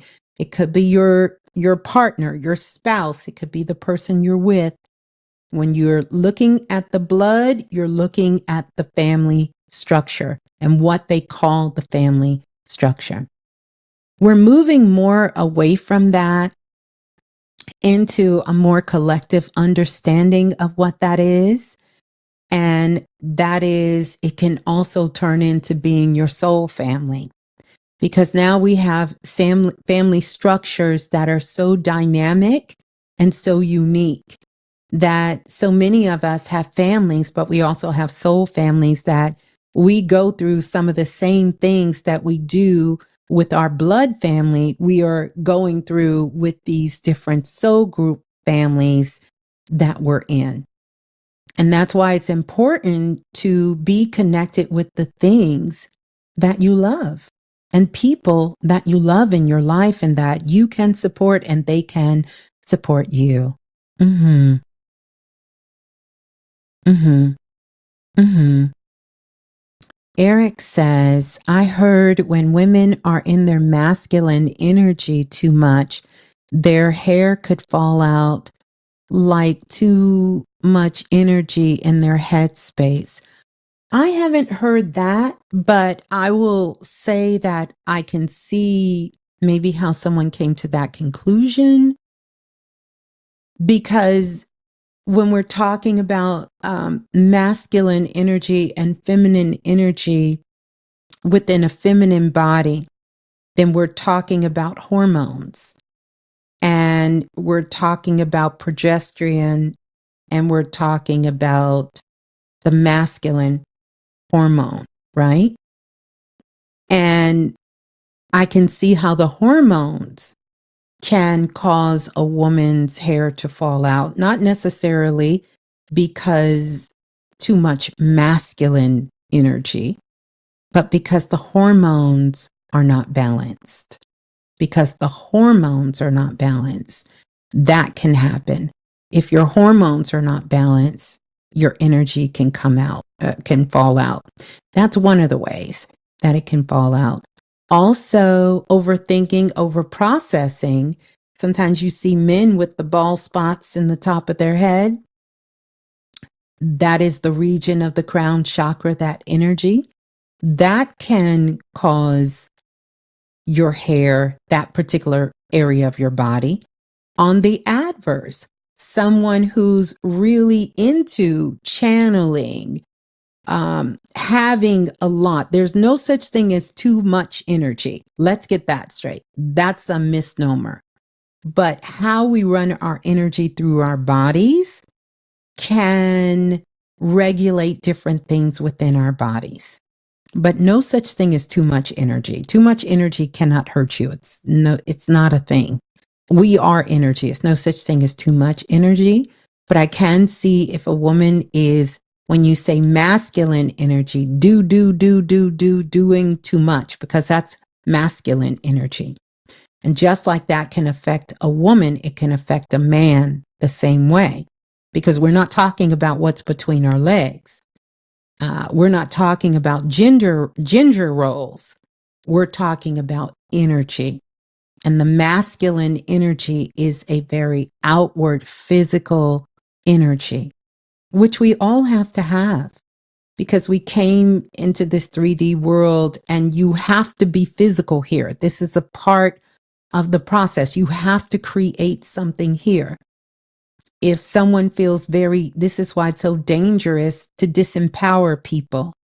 Because when you feel that you are disempowered and you are powerless, this is how you go into survival mode of fight or flight. Because you're here to create. You're here to create, and not just out of fear. You're here to create through your own free will to create. But yeah, I can see how someone not taking time to connect with themselves on an intimate level, know who they are, receive, really take time to go within, how that could cause. But for women, it's a hormonal issue with the hormones. It's not actually caused by too much masculine energy. But I can understand how someone can have that, come to that conclusion from there. But it's not something I've seen. Thank you for the question, Eric. Anger is a powerful destroyer. It can be. It really can be. It can also be a powerful gateway to freedom.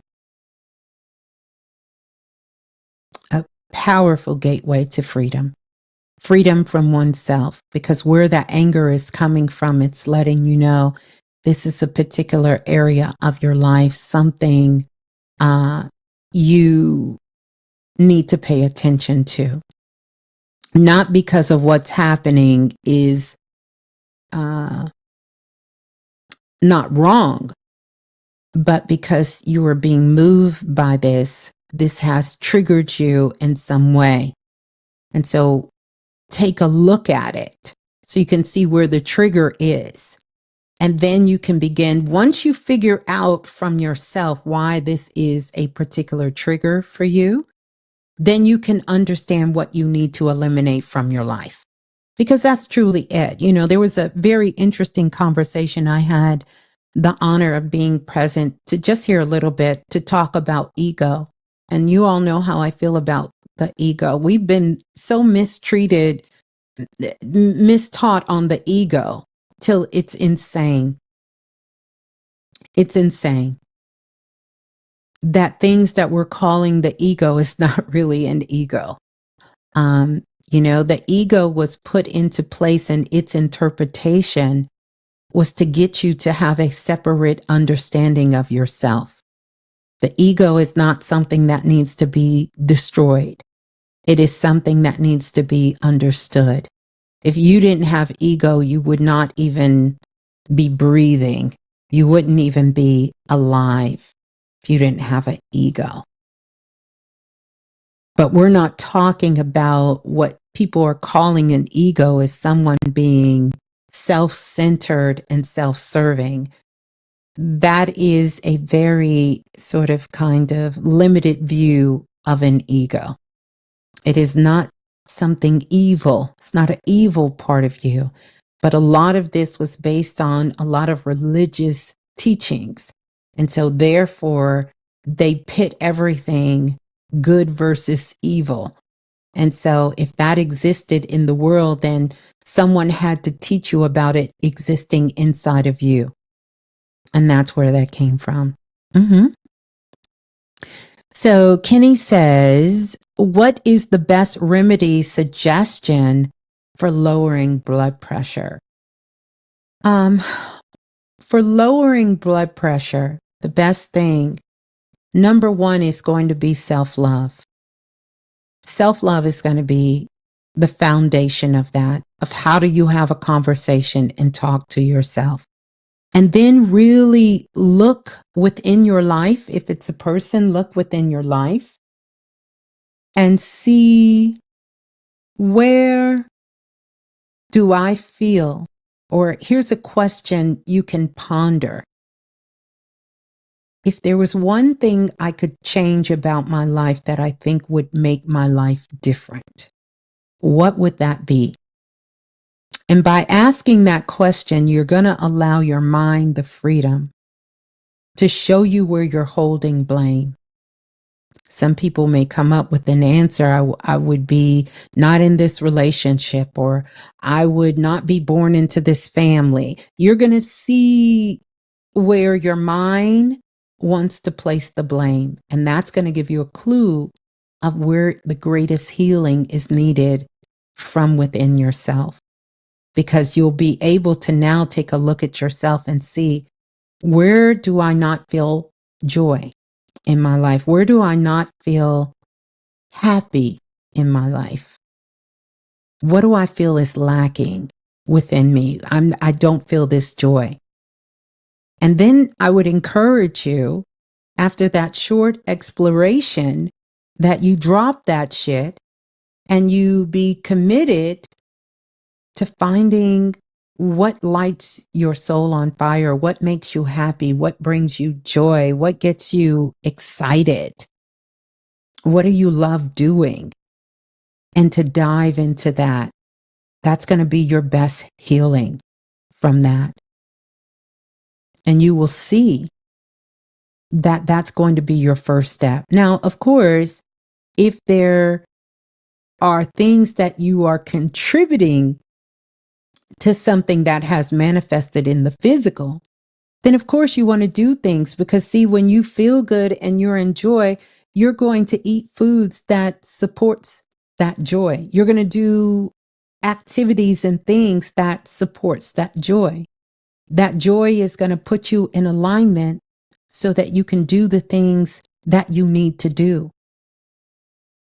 It's about not having that love for life, for your own life, that joy in your life and purpose a lot of times,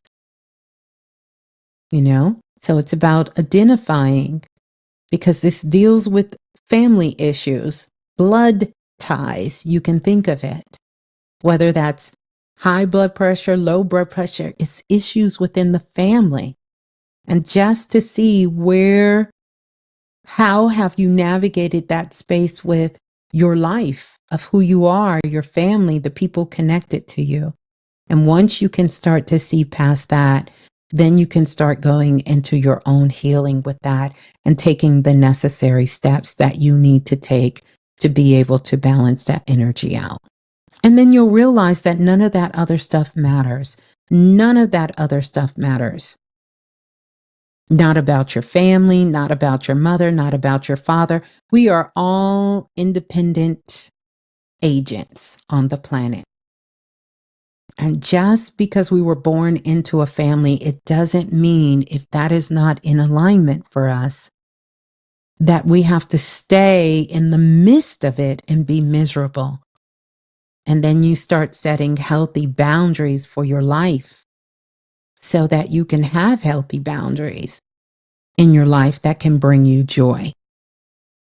And that look, I can talk to my siblings, but this is how far we can go. I can go hang out with the family, but this is how far, not they can go. I know me, how far I can go. Yeah. Other issues I would tell someone else to start. So I know you asked for a remedy. You can find tons of remedies for the body that are out there. And I could make some recommendation. But I'm telling you how to completely heal yourself, because doing all of that, if that worked, then people would take medicine or they would eat a diet and it would go away forever. Most of us do not treat ourselves holistically. You can't just treat the physical body. You have to treat the energetic body. You have to treat the mental body. You have to treat all of your bodies. And the most important body is going to be that energy body. If you don't get that one right, then none of the other treatments, remedies will work. None of them.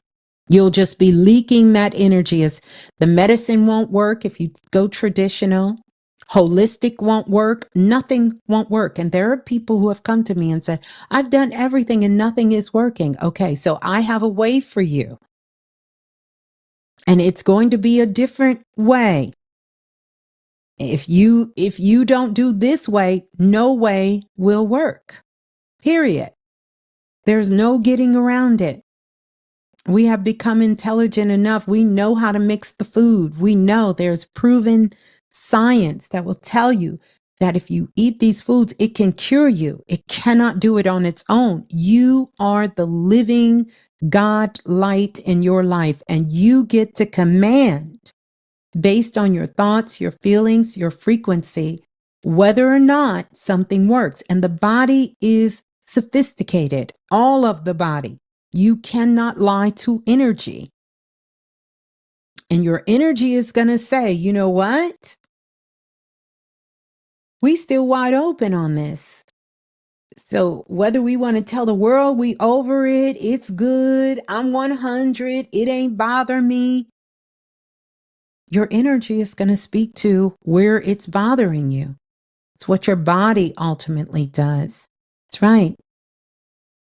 Child of Prophecy says, yes, the energetic body, not just the emotional and the mental. That's right. Your energetic body. And it's the quickest way to heal is through the energy. That is the quickest way to heal. The quickest and the fastest way to heal is through the energy body. But it's the one body that we know the least about on the planet because we're still stuck in the physical. So sometimes we don't respect what we cannot see, touch, taste, feel with our senses. And we got to get out of that because there's so much going on outside of that. But thank you for your question, Kenny. I trust that that helped you as well. Yes. Brother Lance says self-worth and self-work. Yeah, for sure, for sure, for sure. Let's see. Marjorie has a question. When a person has dementia, is it possible that a walk-in could come in and take over their body? Being that most of the time they're in another dimension. I haven't seen that with dementia patients. They typically don't have a walk-in, but what happens is that a part of their consciousness is left here in this, what we call dimension or frequency, while the higher self or higher part of their consciousness is in another dimension. That's why sometimes their personalities can change drastically when they have dementia, because the 3D, the lower self, and I'm just going to use those terms to explain sort of a little bit of this, the lower self is here. And when that lower self is here, it's filled with some of the lower vibrations, pain, hurt, trauma. You know, it's kind of like the bratty child that's left here, you know, alone. And the higher self is in that astral body and it has gone into another dimension. And then suddenly something so universal, like putting on some music, like some Miles Davis or some Alice Coltrane or some Chuck Mangione or, you know, some great classical music, you will see that person who may be dealing with what they call dementia become whole again. Or you put on some Marvin Gaye or some Gladys Knight and the Pips or some of these older classic songs that were in their era, and they suddenly can remember all of the lyrics, sing the words, and really even kind of move their body to the rhythm of the music because of the frequency and the vibration, how music is so universal no matter what dimension you're on. Hence the reason I think why NASA took Will I Am song and broadcast it out in our galaxy. The same reason they took Aretha Franklin's song when she passed and played it out in our galaxy, far away, because of those vibrations and those sounds, and that frequency is a universal language. Have you ever noticed that singers whose native tongue is not English and they speak another language, that they can mimic our American singers to a T when they're singing? But then when it's time for them to talk, they can't speak a lick of English. It's amazing what music does and the vibration and the frequency of music does. So I'm going to say to you, Marjorie, no, I have not seen a dementia person have a walk-in. And you asked about a walk-in particularly. I have not experienced that with anyone I've seen, but I have seen where literally it's like a split in their consciousness, but not a walk-in. not a walk-in. It is their consciousness being expressed. Um, it's like me talking to you on your when you've had the best day of your life. You're in a higher frequency and something goes wrong and you're just like, oh, it's no big deal. But what about if you've had a horrible day and you're irritated? That's the lower frequency. That part of the personality, the unhealed part of the personality, sometimes is expressed. And sometimes it can be the opposite. I've seen people tell me that maybe they had an elder or somebody who was very angry, was an evil, just kind of a mean person. But when they got dementia, they went into an opposite part of their personality and became very sweet and very kind. So sometimes they can flip, and it's really the soul trying to experience all aspects of itself. I haven't seen a walk-in.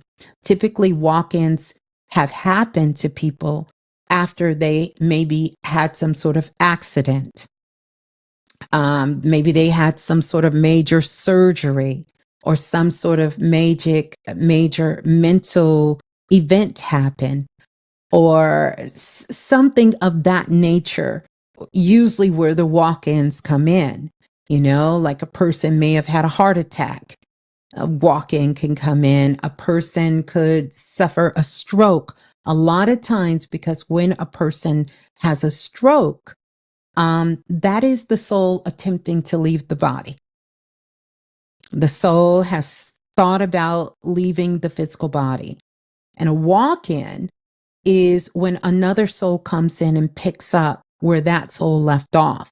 So they may know some things about that person, but their memory and the emotional attachment to situations, people, they don't have the same charge. So someone has a walk-in, they may say, oh, you fell and bumped your head. Do you remember, who everyone is?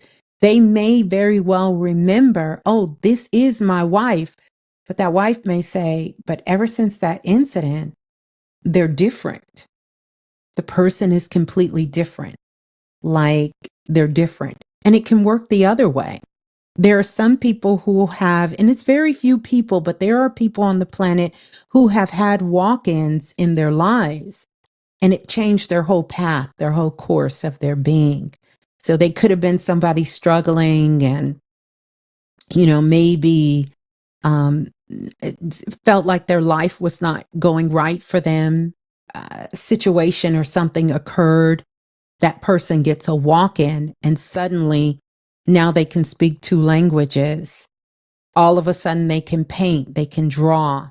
You hear these incidents that people say, I was in a car accident, and after I got out the car accident, I really couldn't do anything. And so one day I picked up a pen and a piece of paper and I realized, oh my gosh, I can draw. And this person is, they have this sort of supernatural skill or some other ability that the person didn't have before. We're not having too many walk-ins that occur on the planet anymore for a lot of reasons. One, because souls on the planet have learned how to expand their consciousness, expand a deeper understanding of who they are, our world, this world being temporary, and all of these things. Yeah. Yeah. So, being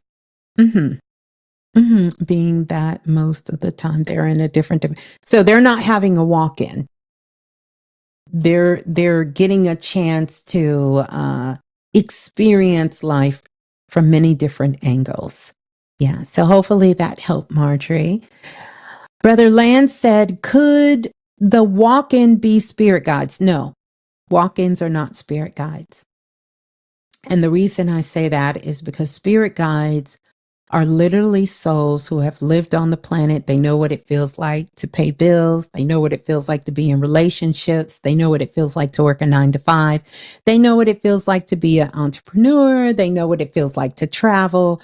They have experienced life in many different facets.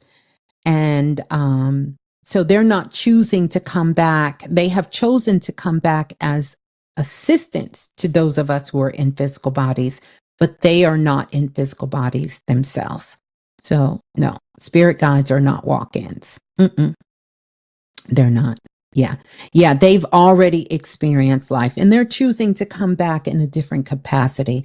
Now, Lance, you asked a really good question because here's the thing. And Kenny, you are so welcome. Kenny said, wow, I've been thinking a lot about my energetic body and I've been asking myself that question. Thank you for the breakdown, Ms.Blue. It definitely helps. Yes.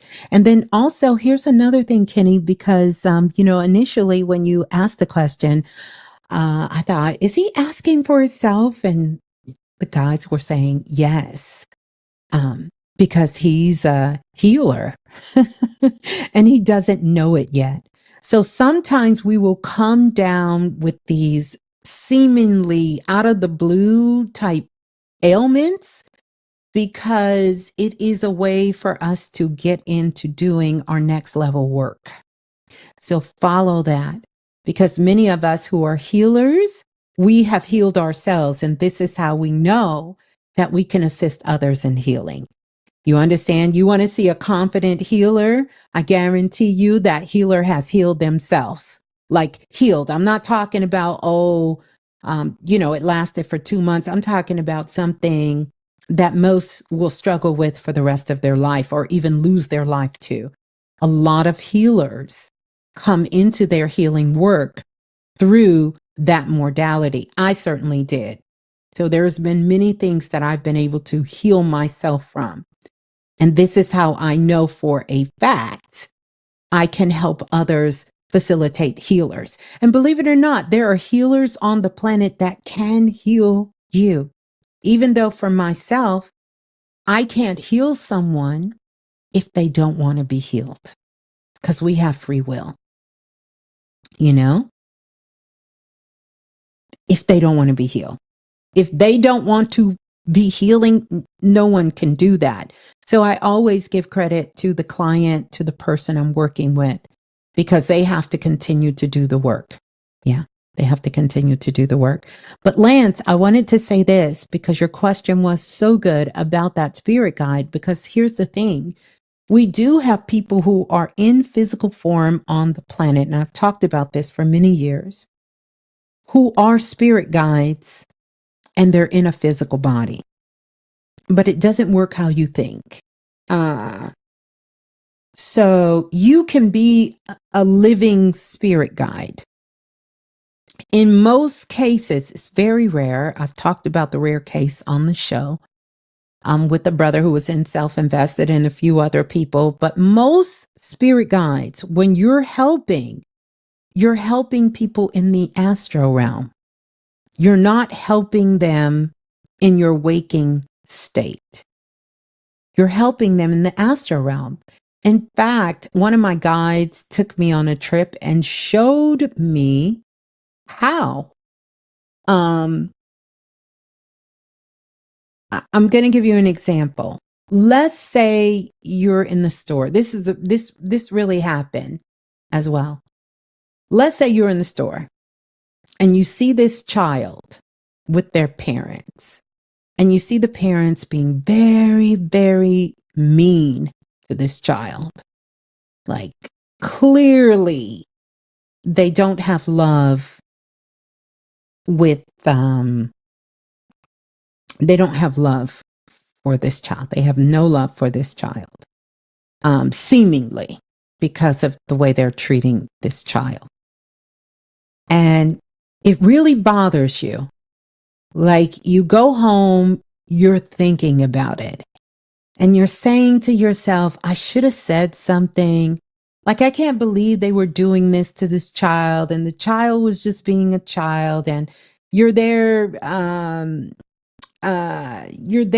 sort of kind of messing with this child. And doing all of this kind of stuff with this child, yelling at this child and doing this.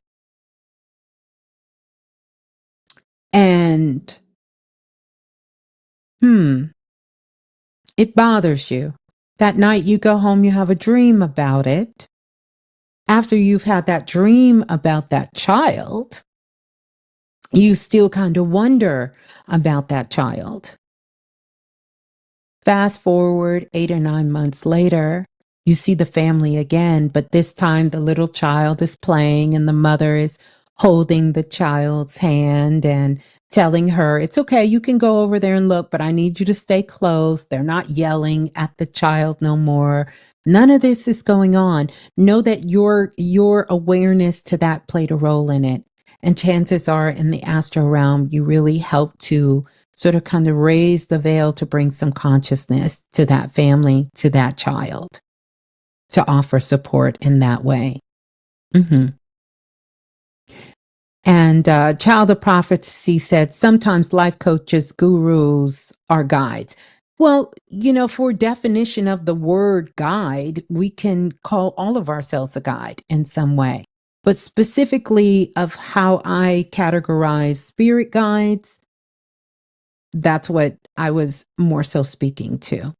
So it's a way that can be done. Now, Marjorie asked an interesting question. I'm going to go back because I seen another one. That was a really good question. How are we doing? Are we enjoying the conversation here? We're we're enjoying the conversation here.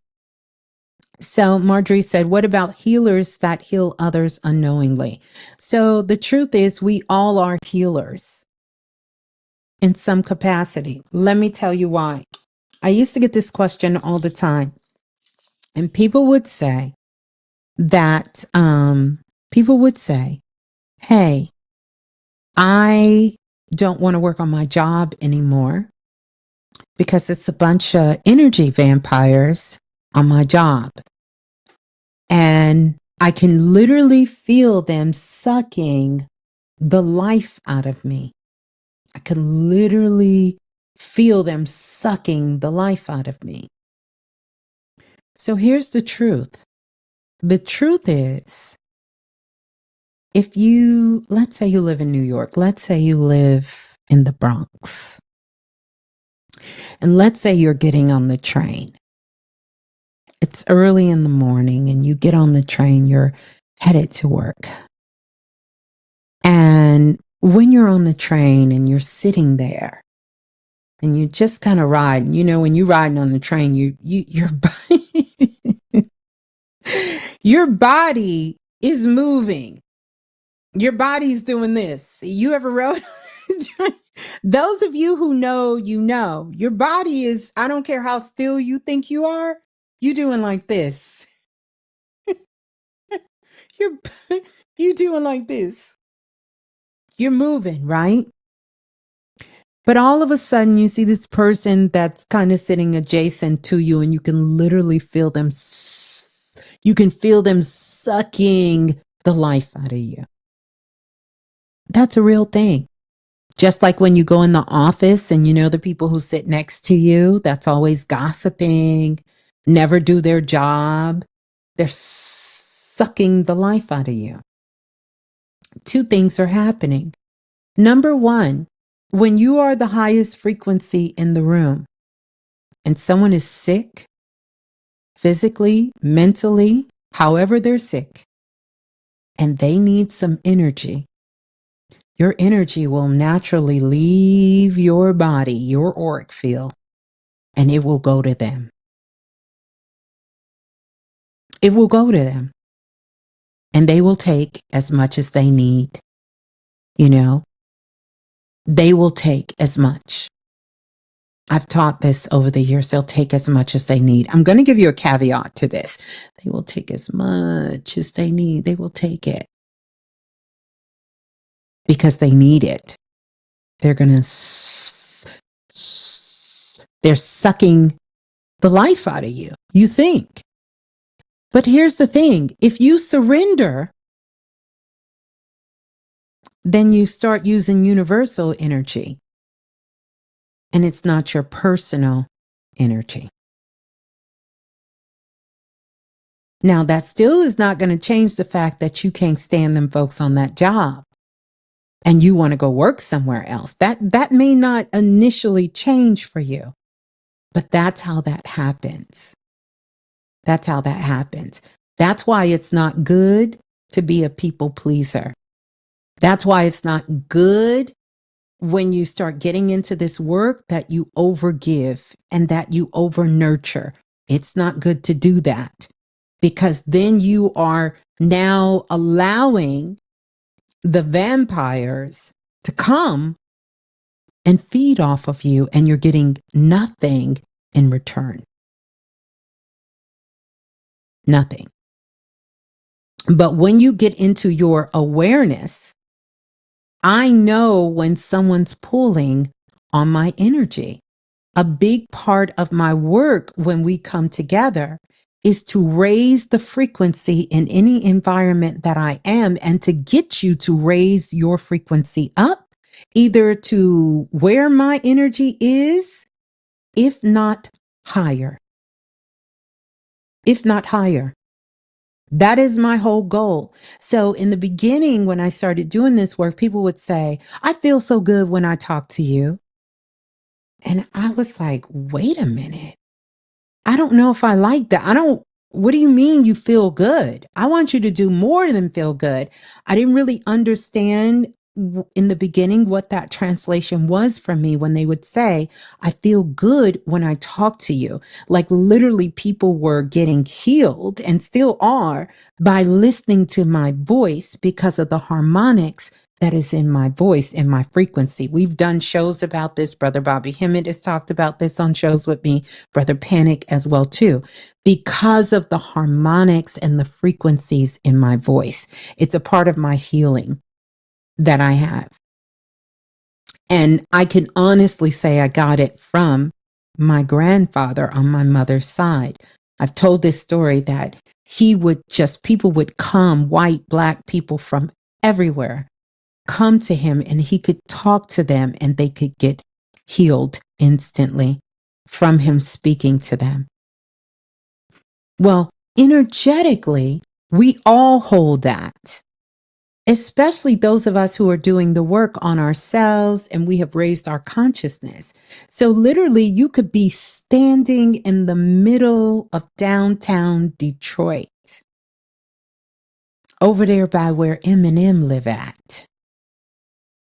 And people who walk by you will get a blessing because you raise the frequency where you are. Without you don't need to. We're living in a time where you don't have to talk. It is your presence with that frequency and vibration. So the short answer, healers can heal others unknowingly. Yes.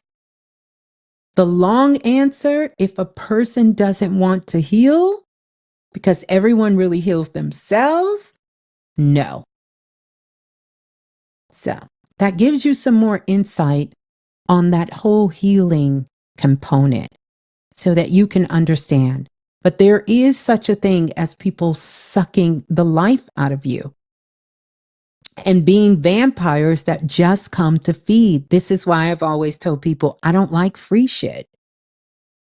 Because where there is no exchange, that's not a good thing. You want to keep your own ownership, because when you surrender your free will to someone else, then that means you got to keep surrendering that free will. So you have to make sure you're kind of doing some sort of exchange, but being aware that others may be connected to your energy. Two things I would say to you: you have to raise your frequency higher, because if your frequency is high, you can be aware that they are getting some energy, but they can't fucking touch you.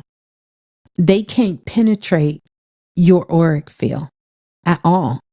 But if your frequency is low, you're going to feel them sucking the life out of you.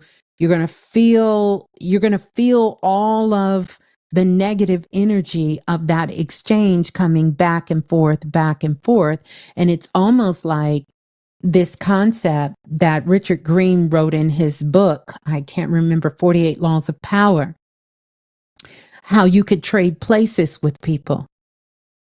And you're trading places because your frequency is low. So it's just like I tell you guys, when I'm talking to you, and everyone who's in self-invested, who remembers this, I say this all the time. When I'm telling you these stories, don't drop your energy. Keep your energy high. Because one of the ways that we get tricked out of this is by dropping our energy when we hear a sad story or someone tells us something. I'm not telling you not to be compassionate. I'm not telling you not to have sympathy. But when you go into this whole little, oh, it's going to be okay, you are depowering the person, and you're allowing yourself to be open so that they can suck the life out of you. And you could literally change places. And you have heard people being around people and they'll say, oh, the same thing that I was over there helping you with, now that shit is happening to me. Yeah, because you lowered your frequency when you were with that person and that energy got exchanged. You don't want to drop your energy. It can happen. So that's why, something the remix has been known for saying is the worst thing you can do is feel sorry for a person. I don't feel sorry for you. I know how powerful you are.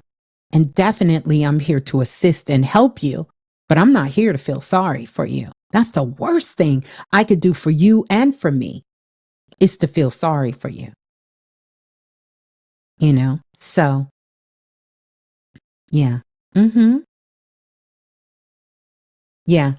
Yeah. You cannot, so this is why I will tell you guys, and I learned this from my spiritual guides,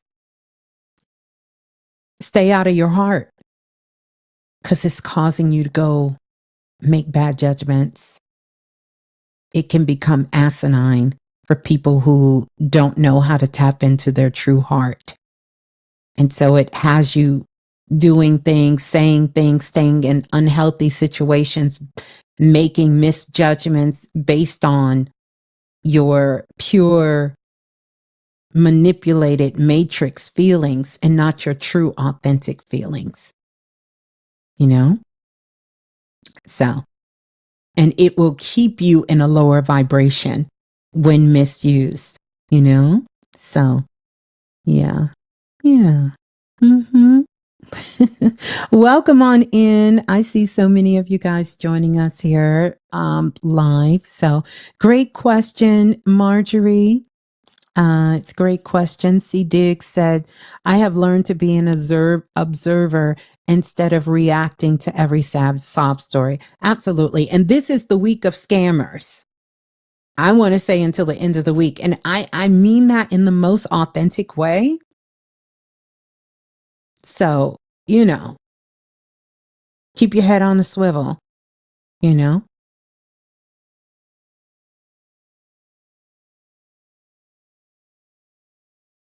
Mm-hmm. Keep your head on the swivel. Yeah. Yeah. Yeah. Keep your head on the swivel. So there you go.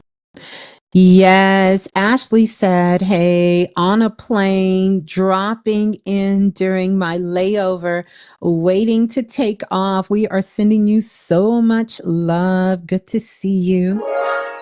So there you go. There you go. Mm-hmm. I definitely, we have the full moon in Gemini coming up, which is going to be quite interesting. It's quite interesting. We actually have 2 new moons this month. Mm-hmm. Wow. Oh no, sorry to hear that. Your daughter just got scammed today. I'm telling you, lots of scams going on, and they're not just going on off in real life. They're going on on the internet too.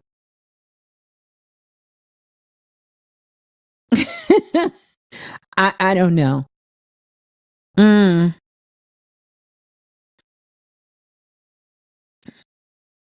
yeah, yeah.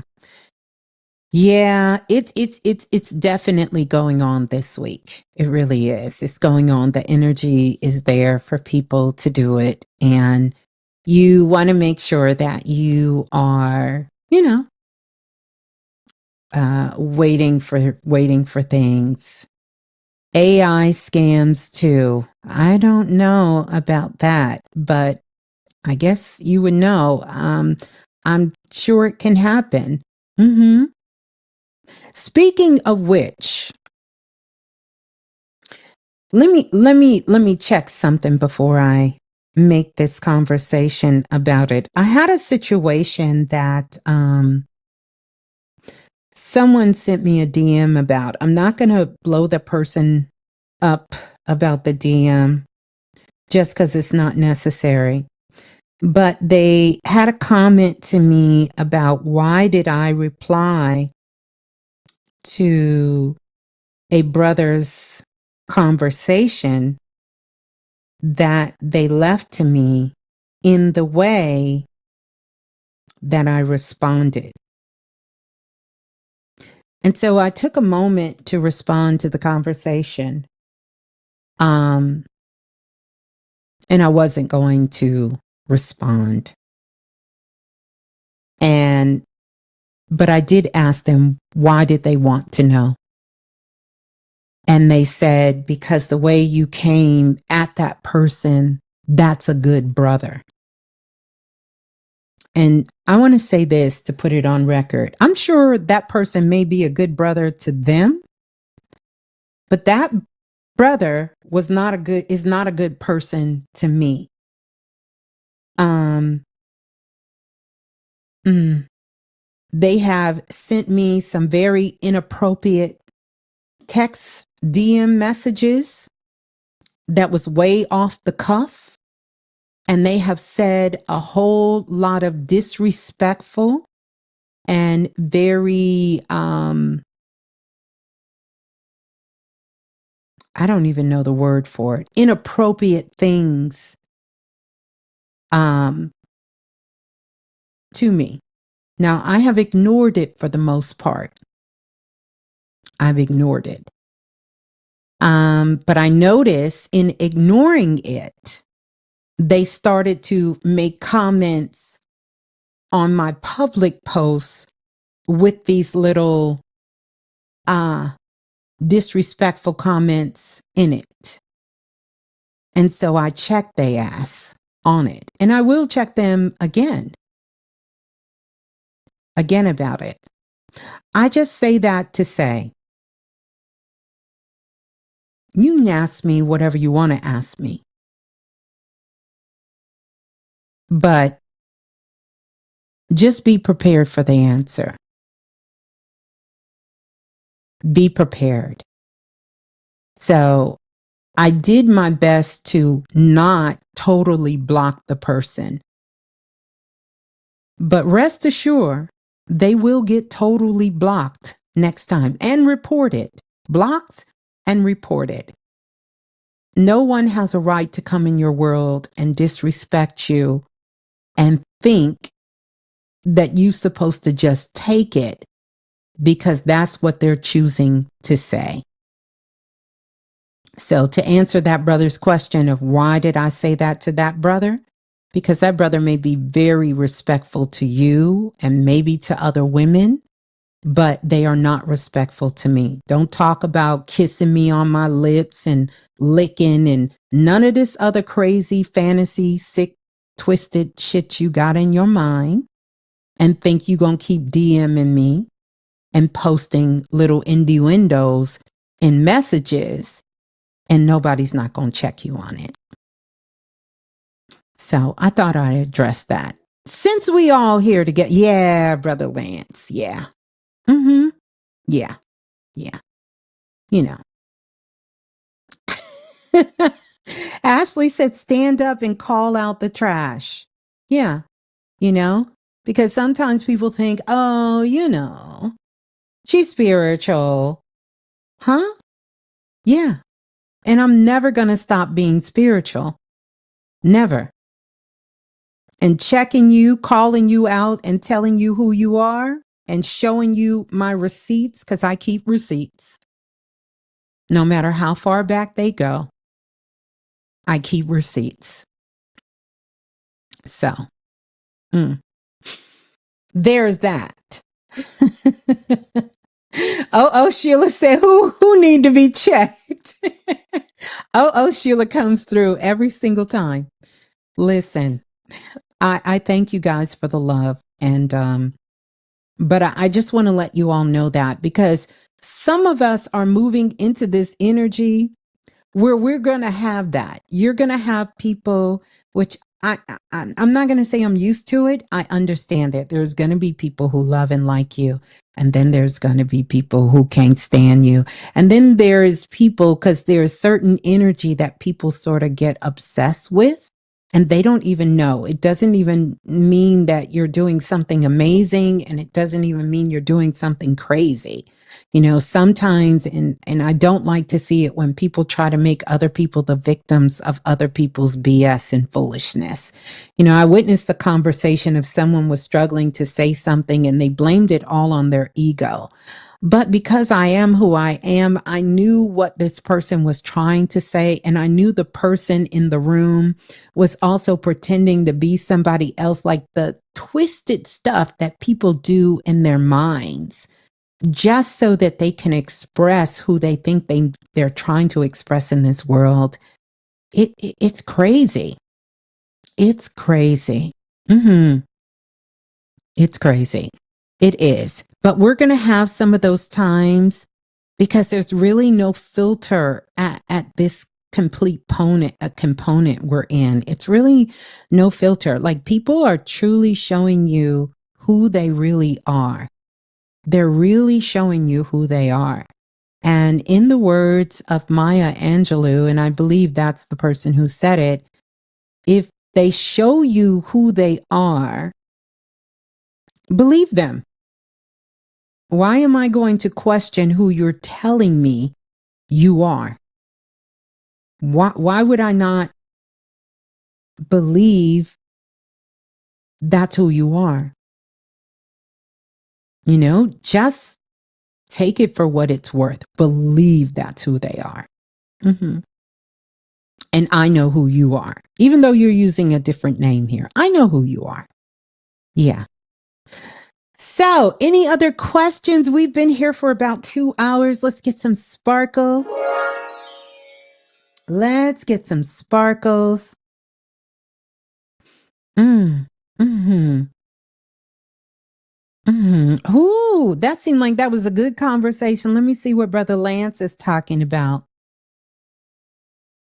Let's see. What's going on? Did I miss it? Did I miss it? So let's see. How we doing? Welcome on in. Voice Alchemist, good to see you. Welcome on in. Kicking it in the kitchen, Queenie. I think I did announce you, but good to see you. Everyone else, Priestess Nadra, who came in the building. Sheila, Brittany Vibes, everyone who came in. Faye, aka Goddess London, in the building. Welcome on in. Welcome on in. So, yeah. So do we have any other questions? We doing all right. We feeling all right. We still can't hear the music. I don't know what's up with that. I honestly don't know. Can I tell you guys, I spent just about the whole day at Apple yesterday, then working on my working on my laptop. But you guys say you can't hear the music. You say you can't hear the music at all. You can't hear me. You can hear me, but you can't hear the music. I wish y'all could, because it's such a beautiful vibe. Such a beautiful vibe. I wish y'all could hear the music. Wait a minute. I just thought about something. No music, huh? Still can't hear the music. Let me see something. I hate messing around with this, but then I do. Okay, wait. So y'all still can't hear the music. Hey, can we have Cosmic Dance Party one day? Yes, Ross, that would be a beautiful idea. We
okay.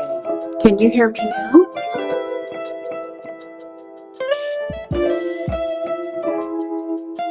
Still can't hear me. Can't hear me. Can you hear me?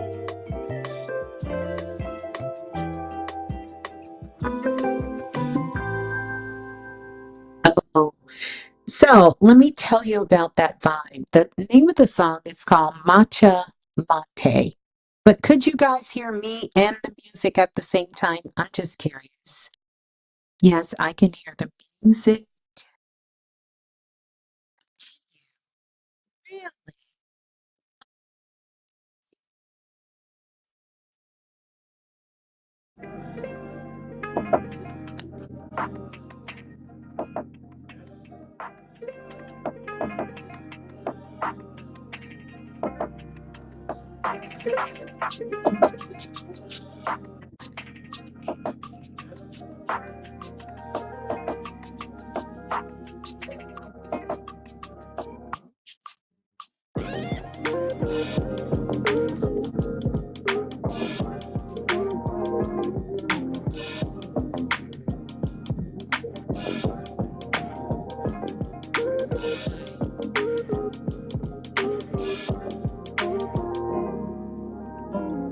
Okay.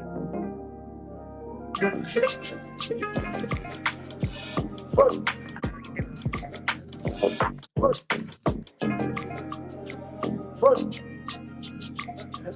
this working now?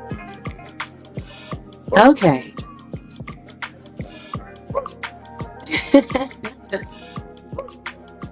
Okay, well, good. I'm glad we're both back. And this is called Interstellar. Just wanted you all to hear this. Noise.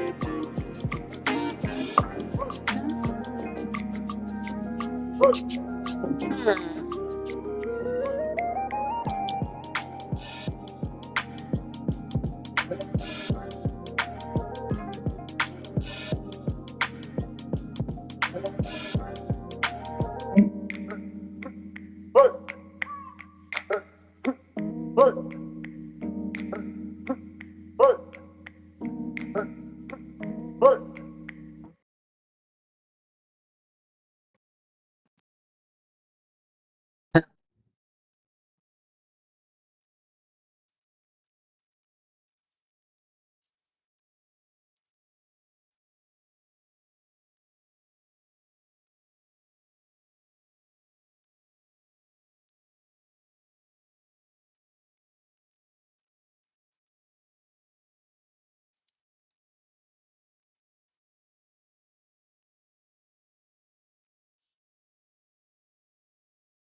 Okay.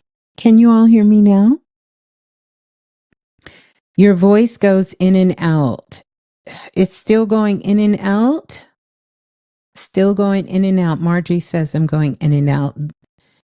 There now. Oh, okay. You can hear me now. We're good. We're good now. Okay.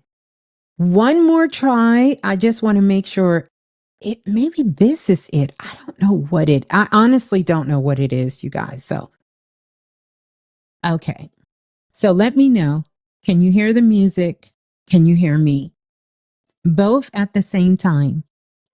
Do your game. Do you game?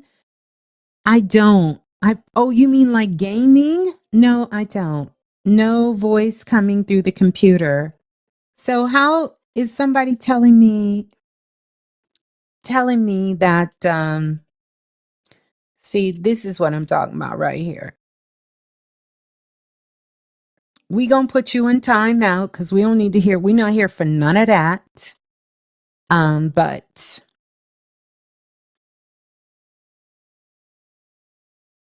just want to make sure you can hear me. Okay, you guys can hear me. Can you hear the music? Yes or no?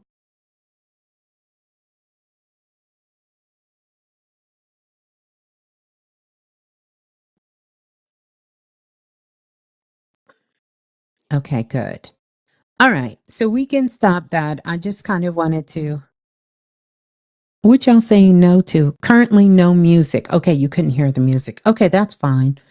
I'll figure that one out a little later. But the main important thing is that we got a chance to come on. It was always so beautiful for us to get together. I just really wanted us to come on to chit chat. I'm definitely thinking about coming back on again this weekend. I will definitely let you all know. We have the new moon that's coming up here in a couple of days.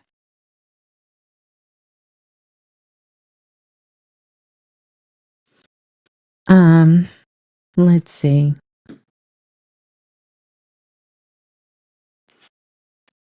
Shannon says, Ms.Blue, I've been so sensitive to energy lately, and I want to utilize my gifts properly and begin sharing and teaching. Do you have any guidance for cognizant individuals? Yeah.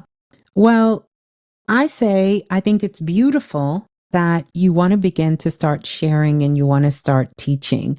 I think that's great. The main thing is to definitely learn more about your own particular energy.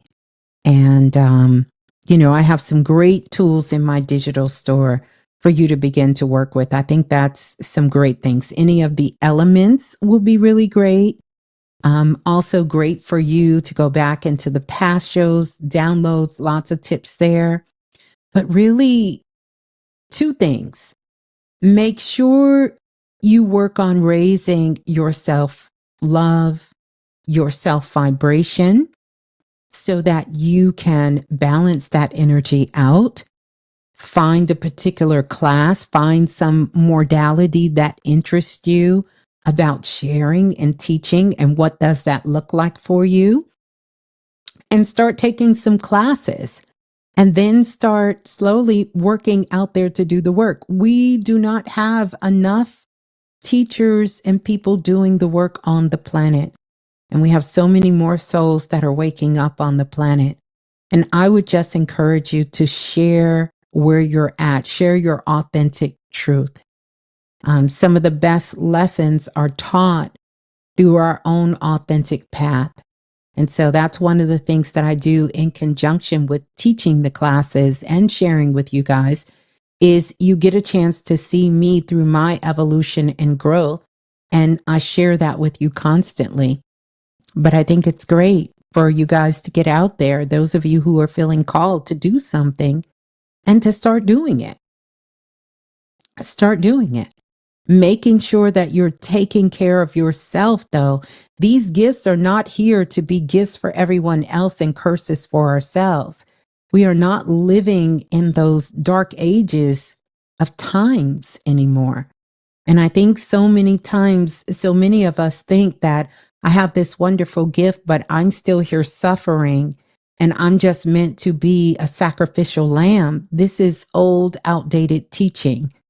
If it's not able to change and elevate your life, then you're really not going to be of service in the way that you feel you can be. So make sure that you are taking your gift and you are blessing yourself with what you want.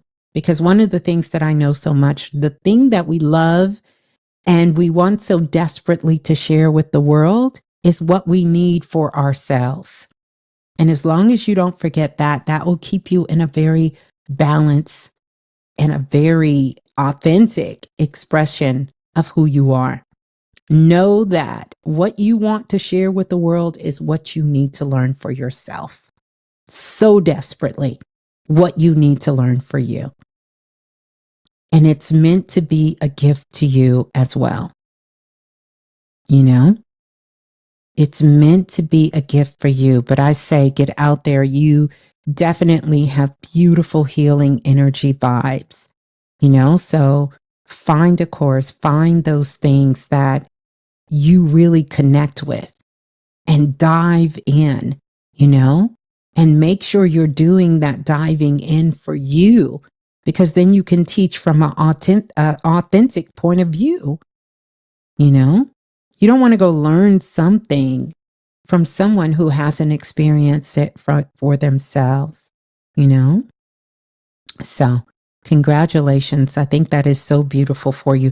I know you've been attempting to come on when I've been in the Oracle's house, and for whatever reason, you wasn't able to get up on stage. So I'm glad that you're here and you're able to get up. Cynthia says, no more sacrificial lamb for me.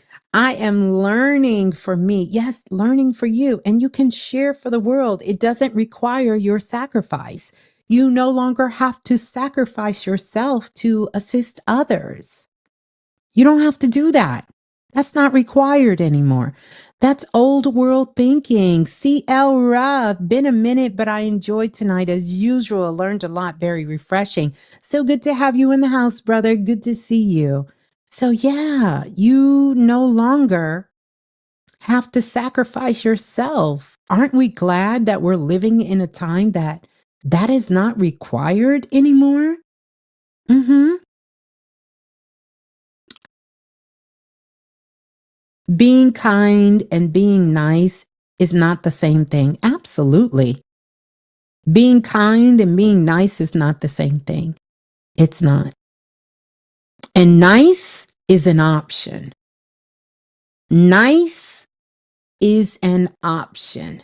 You ain't got to be, Nice is an option. So is kind.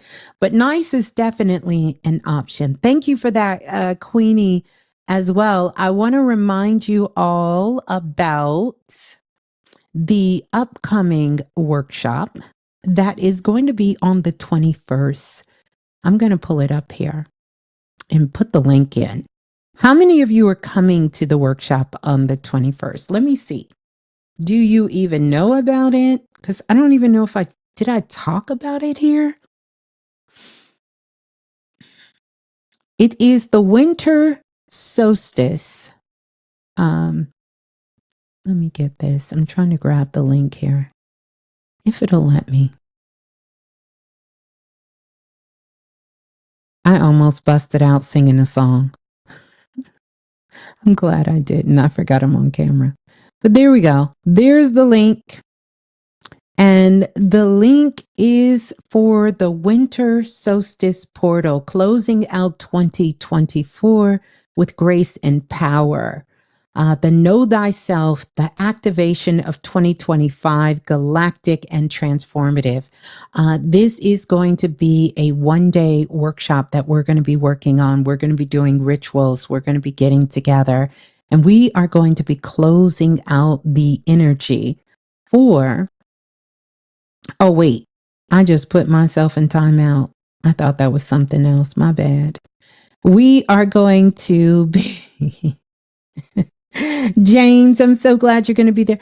We are going to be doing rituals to close out the year and also doing activations to align ourselves. Voice Alchemist said, I'm going to be there. Brittany Vise, I can't wait. We're going to end the year with a bang. Absolutely. So I'm telling you, it's going to be pretty powerful, and we're going to be doing it together. Michelle, yes, so glad that all of you are joining us. So many of you have signed up. There is still seats available. We're going to get a chance to get there. Now, I'm still going to be doing the futuristic 2025 like we did for 2024 kit. That's going to come. It's going to be online, and you'll be able to connect with it. So if you're feeling called to come and to participate, you will have access to the recording. That's going to be there. You'll be able to get that. So to make sure that you are there, because you'll have access to the recording as well to go back and to listen. But we're going to be doing the work on the solstice in a very, very powerful way. I know some of you have asked about the one-on-one coaching that is coming as well too. Those things are rolling out, and as well as me opening up dates. So I do have some dates before the end of the year, and I'm going to have them ready really, really soon. I'm not rushing on that, but I'm going to have them ready like within a week or so. You will get those dates. That's going to be available for those of you who want one-on-one sessions. Those who have scheduled one-on-one session, we're going to move according to plan. But I will be putting up those other dates as well. So a lot of the things are available in the show notes. Yeah. Jasmine says, I love a cosmic party. That's what we're going to be doing. Queenie said, you know what? I did see it. I'm going to respond to it because I do have an answer for you. So yes, I did see it. I just didn't get a chance to respond to it. Let's see. CL Ruff said, my birthday is Monday and I'm going into the energy of 9. I might need to be there. That 9 energy is so powerful, and happy born day. You're going to be going into, wait, your birthday is Monday. What date is Monday? Monday is what date? Anybody knows? Is it the 16th? What date is Monday? Monday is the what? I'm going to reply to it, Queenie. Thank you, though. What is Monday's date, you guys? What's Monday? The 16th. It is the, thank you, Brother Lance. 16, 6, 7, 8.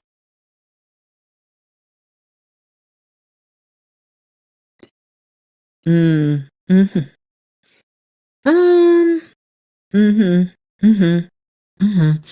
Okay, so you're going into your personal year of 9. You're going into your personal year of 9, and next year will be in a universal personal year of 9. You're coming into that 9 year. It's a very powerful year. It's a year of completion. You know, it is a year of, I'm going to level up. It's a year of closing shit out, you know, and getting ready for a new beginning. I think the higher octave of 9 is really completion. Yeah. Completion, as Brother Lance just put, completion, closing things, finishing things out, and yeah, reflecting on your growth. But it is a year that will stretch you to grow. You are in a 9 cycle is a grow year. And you get a chance. It's so reflective because you've already gone through a 1 personal year, 2 personal, 3. You went through 9 years and you're about to start a new 10-year cycle, a 10-year cycle. And to me, that's elevation. The 9 speaks to elevation. Even if you look at it in comparison to the other numbers, 0 through 9, when you look at that, it is an elevated. You see the top half and down, and it speaks to creation. And at the center of that creation, you see the 0, which represents the egg, and the stem, which represents the sperm, 9. The stem. So 9 coming together is just like 6, only it's in reverse. Because in the 6, it looks like a pregnant woman.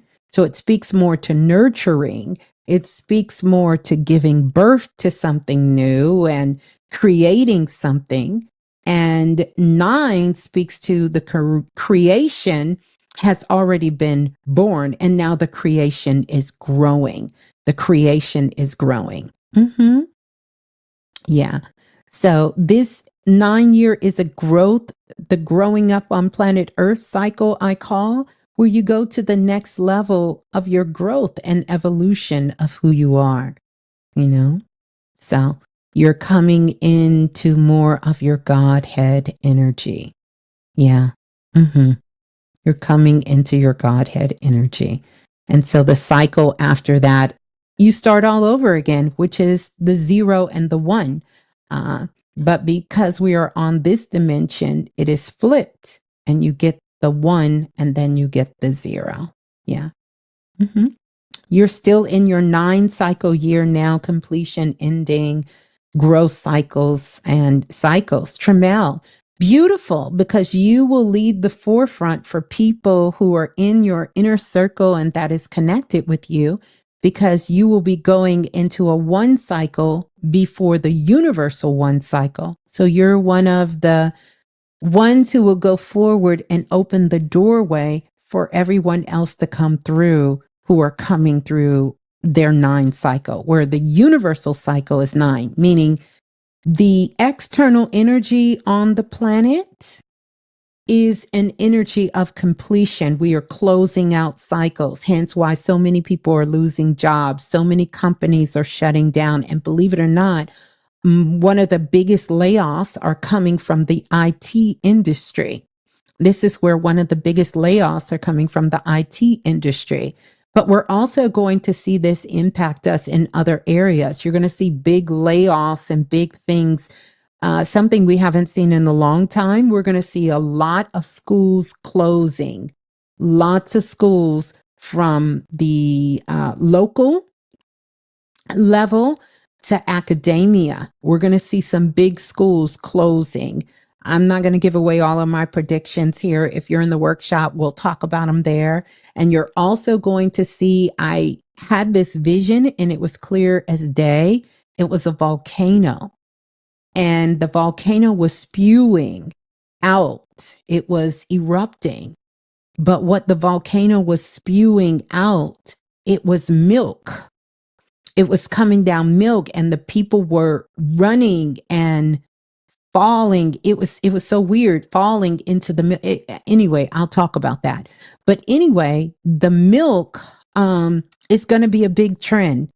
I know many of us here, we don't drink milk, but there's going to be some sort of controversy around pasteurized drinks coming up 2025, 2026, and it's going to have to do with milk.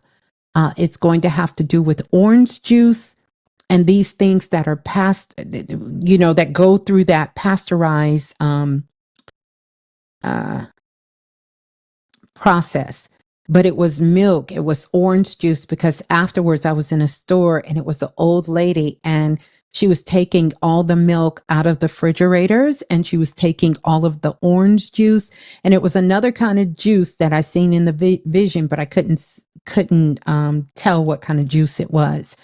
And she was saying, this is what's killing the people. This is what's what the people are, why the people are getting this and they're becoming sick.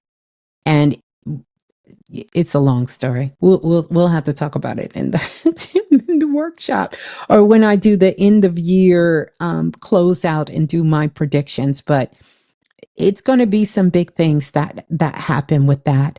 By the way, one of my other visions, I'm just going to put this out here. I seen that between now and 2027, we have 3 presidents. We've had 3 presidents. Don't ask me how that's going to work, but I seen that vision. It's a strong timeline. I'm not saying that is that all of these predictions will happen. They're just very strong timelines that are there. Cow milk is not good for the human body these days. It absolutely, it's never has been, really. It never has been, but there's still a lot of people on the planet who still drink this. But remember, we may not drink it, but I'm sure it's in a lot of things we eat. Does that make sense? So I don't know how that vision played out, but it I just want to put it out there now. I'm just going to put it out there now, but as we get into the workshop, I'm going to give out some predictions that will come about. So those are some right there. Mhm. Mhm. Mhm. Mhm. So those are some of the things. Mhm. Mhm. No, that's not. I haven't drank milk and I don't know when. Mhm. Mhm. Mhm. Good for you. Gotti said, I've been making my own orange juice and lemonade these days. Great, because even when you're drinking orange juice, that you find the orange juice, literally it's orange juice, but it's not like they take all the listen, it's a whole thing about that. But anyway, I say all of that to say that there's some strong timelines. When I say predictions, I'm not telling you for a fact it will happen. I'm just telling you, based on the collective of on the planet, that this is a strong timeline. So, unless we do some drastic things to shift this timeline, we won't. The other thing is, we're going to discover, like I told you guys, something in the ocean. It's going to be like another Bermuda Triangle type scenario, and something very big in the waters. And we'll have more disclosure come out, which we've had tons of disclosure, but we're going to have even more disclosure come out. It came out during the pandemic, but nobody was paying attention when they held the whole press conference because most of the world was distracted with what they should have been distracted with. But more things are going to come out. It's not going to be exactly what we think is the disclosure. The other thing that I see is that for those of us in America, we're going to get a big shocking surprise about something many of us already knew, but it's actually going to be our own leader of the presidency that I don't want to say accidentally, but like a Freudian slip is going to tell us something that is going to be a game changer that sort of puts us on a whole nother timeline. A whole nother timeline. Yeah. Whole nother timeline. Yeah. So again, these are strong possibilities. I also see that there is going to be a young Black boy in America that comes up with one of the greatest discoveries that our world has ever seen, and it's going to be in healthcare. I got a lot of things that came up. Lot of things that came up. It's that's going to be on that I seen physically seen in the records, but we'll talk more about that in another time. Some of those things I don't really want to discuss, particularly here on YouTube. Not that I can't, but I want us to have a discussion about it. So I will share that. Also, there's going to be a third world country that is now going to be a leading country because of its discovery of gold, gems, and minerals. And it's going to be a game changer, and people are going to start wanting to go to this country. That's another one. That's another one. So we have a lot of things that's going to happen. What else did I seen? I seen some other stuff as it relates to Elon Musk. He's been coming up a lot. I think I've always mentioned him to you guys, but he's been coming up and showing up a lot that there is going to be something very major going on with him. And mm, um, yeah, that's all I'll say. I'll say that. Why am I not angry that I have not been invited to my son's wedding? You're not angry because you respect your son's choice and his life, and you know you've done the very best that you can at being a very loving mother to the best of your ability, and you genuinely wish your son well. That's why you're not angry. That's why you're not angry. You're not angry at all. No reason to be angry when people are making their choices and you know that they are free to make their choice about their life as you are free to make your choice about your life. Yeah. Should we be moving to that country? Only if you want to. I'm not going to move. I don't plan on moving, but who knows what the future may bring. But I'm not moving there just because they're going to be doing all kinds of things. But no, I'm not moving, not based on that. No, I don't think we should be moving. No. Mm-mm. Mm-mm. Mm-mm. No.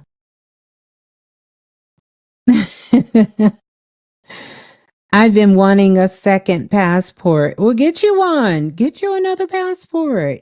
I think we all should have passports to be able to travel, even though that's going to be a little obsolete. We are becoming universal citizens. And in a minute, it's really not going to matter. You understand that's not going to be how we get to travel. All of that is going to be revamped. And we're going to start seeing more universal boundaries as citizens, as opposed to belonging to a particular country. U.S. of America is my country. No plans of moving. Yeah, I don't. Me either. C. Diggs. I'm not going nowhere. This is my country right here. I live in this country. Now, will I visit? I really will visit. I absolutely love visiting, but getting up, moving. No, I've done that in other places. Not to say that I won't, but I've done that. But no. Mm-mm. But I see that there's going to be, pretty much the first half of the year is going to be it's going to be a little uncertainty, but I think most people will still be so asleep, it's not going to matter. And then as we pick up in the middle of the year, we're going to see a lot of blessings, you know? You said, I guess I'll stay on the farm. Yes, the farm is where it's going to be at.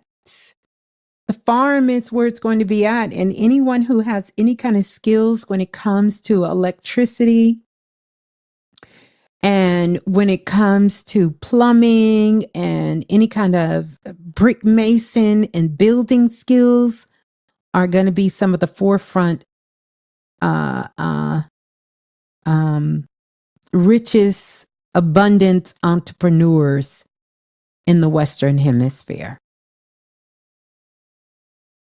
That's hashtag facts. Facts. Oh, and the Red Cross gets a rebranding.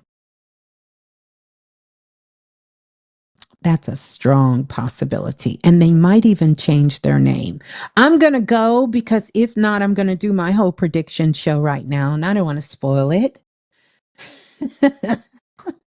I don't want to spoil it. Check in your state if anyone wants to be a farmer because there's so many programs for farmers. There's literally states giving away free land for people who want to become farmers and farm the land. Because as I said 3 years ago in my prediction, that the farmers and all of them are going to be, yes, making a comeback.